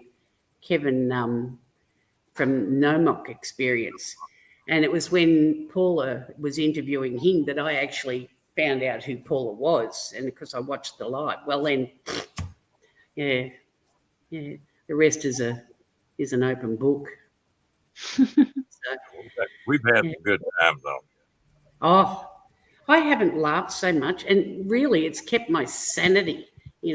All through the crud times, that we've all been experiencing. But it's just been a what am I saying? A lifesaver. Yeah. I think it really has helped a lot of people during this pandemic. I really do. I think that's one reason YouTube is growing so damn fast. Yeah. Yeah, well, like particularly for myself, we were just in constant lockdown. And I mean, the furthest I could go, but only for specific reasons, was 5 kilometres, which is only about 3 miles. And, you can't really get into too much in that sort of a radius. So, this, as I said, on YouTube and all the different groups or people in the communities, and that is, as I said, it's a lifeline. Yeah, and it's kept my mind active and hasn't done anything from the butt for sitting here for hours on end watching all you guys.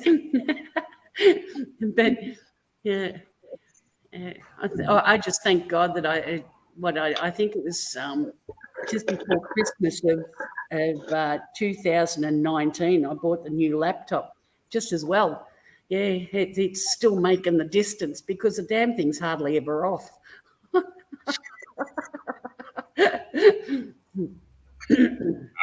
waiting that much time. Yeah. Enjoy the people I met. I've got a laptop, I've got another phone, and a tablet. I've just got the laptop. They're always on. One time or another, they're always on. Yeah. My phone is just a joke. It spends all its life just plugged into the wall on charge. You know, if it ever rings, it frightens the daylights out of me because it's such a rarity. But yeah, and I don't have a tablet. I've just got the laptop. I don't even have a standalone computer. So So yeah, my tablet came with my phone. oh yeah. Yeah, but each laptop I buy the at least a 15-inch monitor, screen size on it, and with the full extended keyboard. I hate these other ones, with the smaller ones. Yeah, my fat fingers just create havoc as they are, let alone. I've got a laptop, but I hate it. I've got a desktop that I'm on now, and that's what I. Every time I use my laptop, I'm traveling. And then I bought a external keyboard and external mouse for it because I have so much trouble with it. My hands are big, and that mouse and that keyboard me don't get along at all. Yeah. Well, I Earlier y'all were talking about. I paid for this. It was over $1,000, but it's one of those solid state drive. Yeah, it's a 512 gig solid state drive, and it's full HD, the whole box and dice. But I tell you what, it's the best thing since sliced bread. I used to always buy Toshibas, and they were good workhorses because simply because I had them on about 18 hours a day.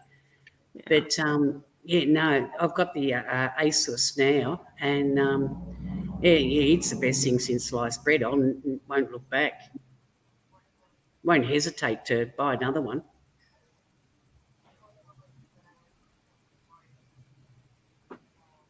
Well, shortly, I'm fixing to start doing a bunch more traveling. Oh, I'll use it. Got about another month, I guess, and I got a pretty good trip.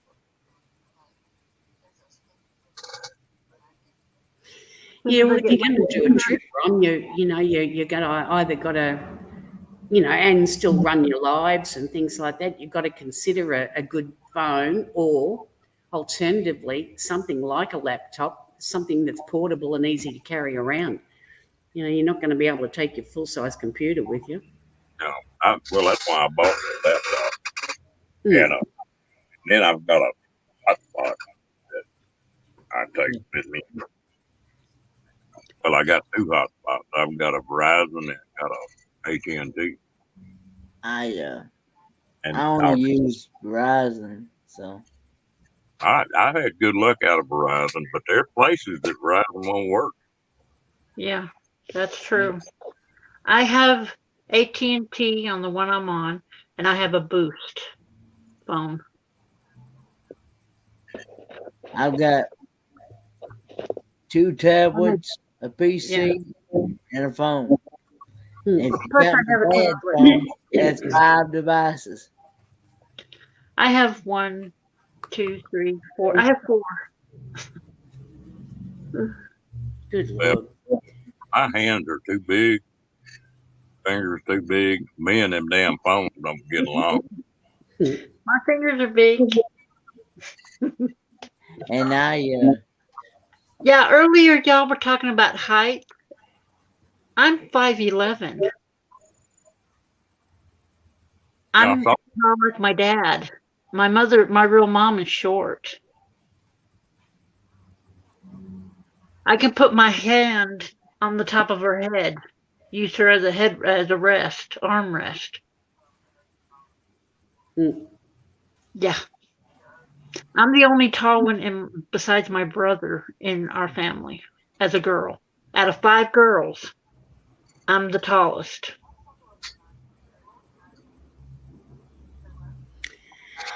Yeah. You would have been highly sought after when you're at school, Hilda, on the basketball team. Yeah, they tried to get me to join the basketball team when I was in school because I was above everybody. Yeah. I could see from one end of the hall all the way to the other end of the hall. Hmm. Over everybody except the teachers. But Yeah. I've got several cousin ladies that are around. well, out of all the girls in my family and their kids, I'm the tallest out of the girls. And I'm like, everybody feels so short to me, or it's like, why am I the tallest? You know, I guess I was raised around in crazy uncle time. And I didn't really notice height. I don't know. I guess I was just around too many people. I like Cat 5 foot if she stands up really straight. And 7 foot tall and weighs 400 pounds when she's mad.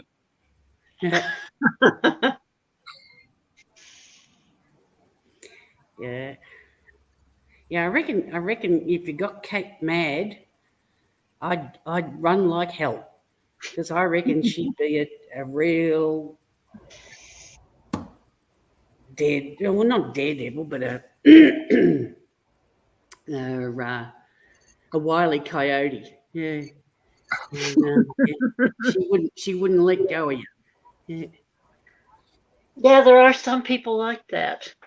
Hmm. When you make them mad, it's like, I ain't letting go and I'm not going to let it pass. Yeah. Yeah.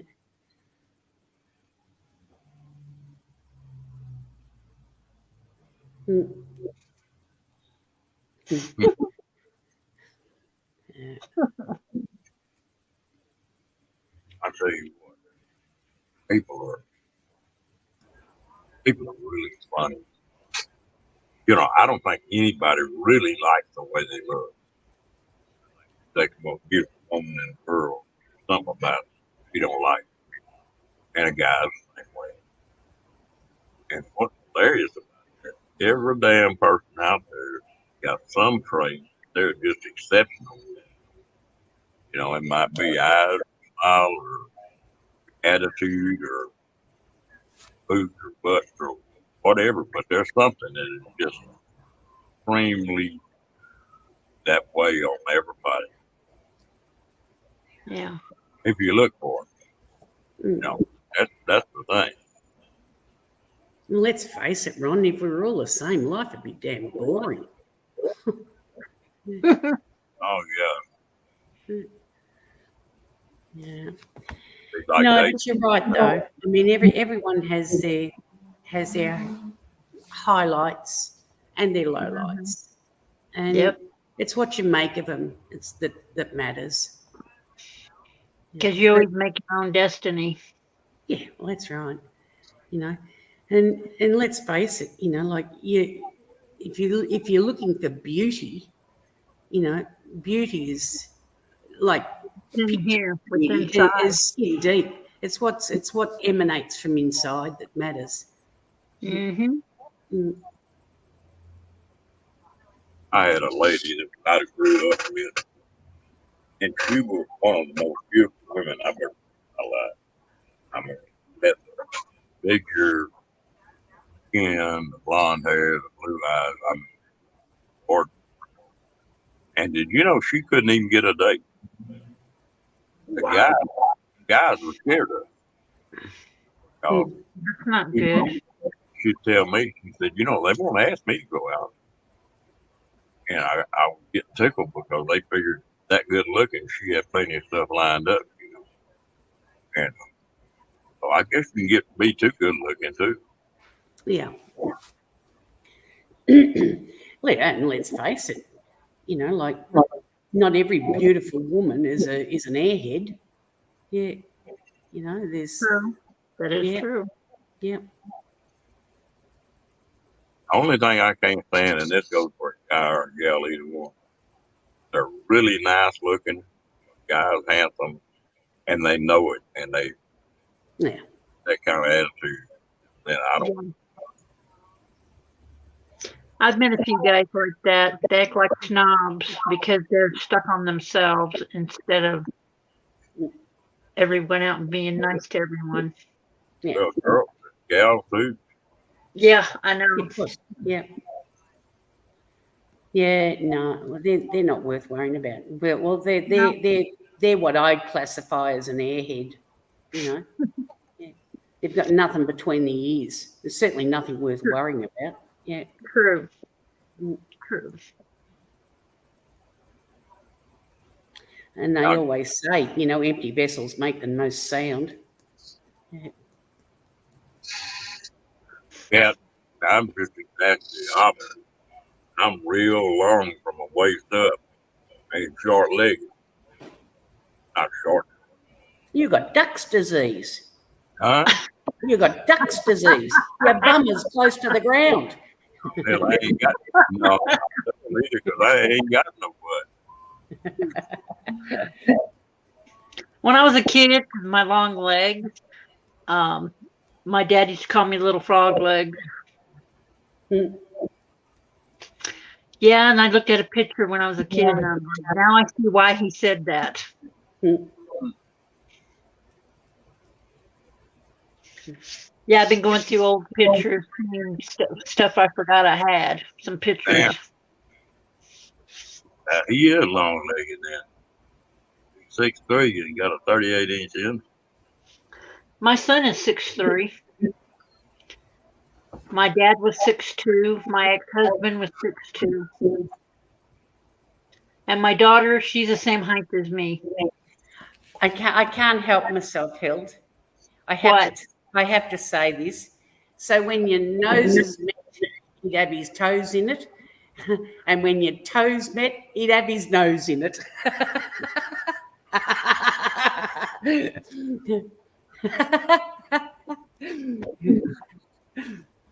Oh dear. Sorry. Okay. It certainly would be for Kat.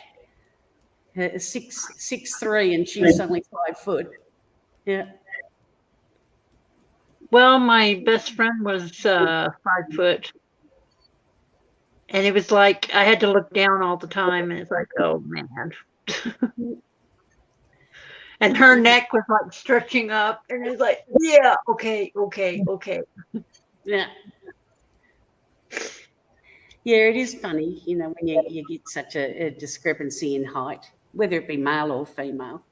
You know, Well, you're either that or you're that. well, with my son, I'm 5'11", and my son is 6'3". And I have to look up, and it's like, oh, that hurts my neck. Yeah. The disparity there is only 4 inches. That's not significant. Yeah. Well, he picks on me about it all the time. Yeah. Calls me shorty. Would And I'm like, oh, this is payback for all the times I call people shorty. So I always had help buying clothes. So up until about 4 or 5 years ago, I guess, I still had 28-inch waist. But I'd wear a 2X shirt. So you didn't go buy a suit or something like that. A damn jacket, if you got a jacket that fits, you could wrap the pants around you about 3 times.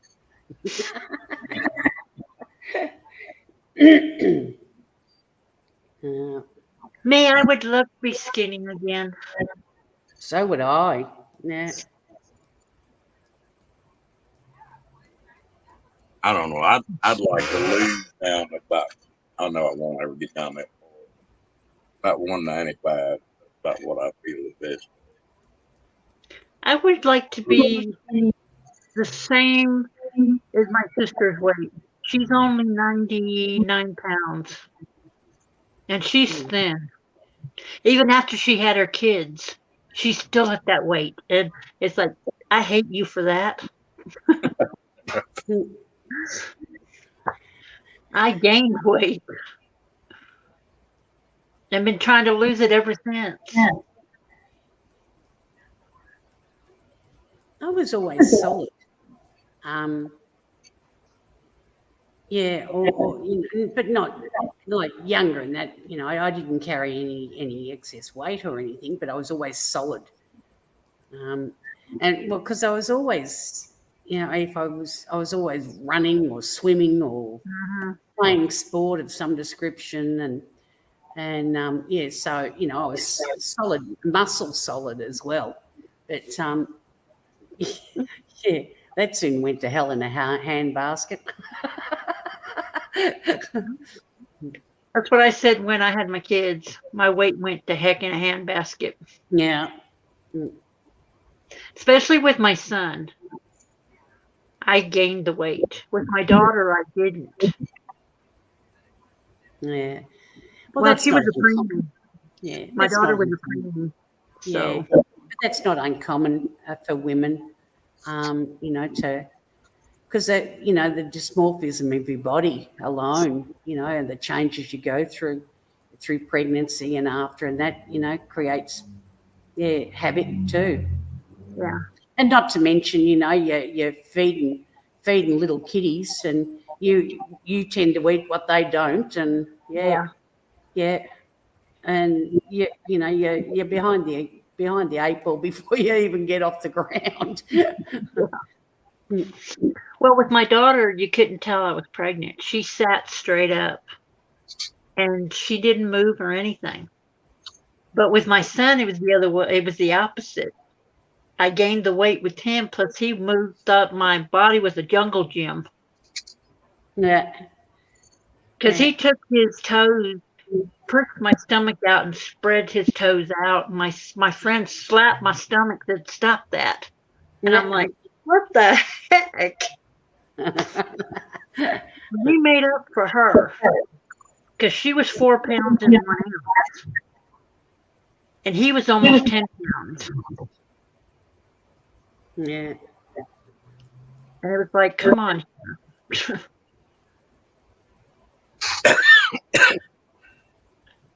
Folks, we've been on here about 2.5 hours. I guess we ought to start shutting it down.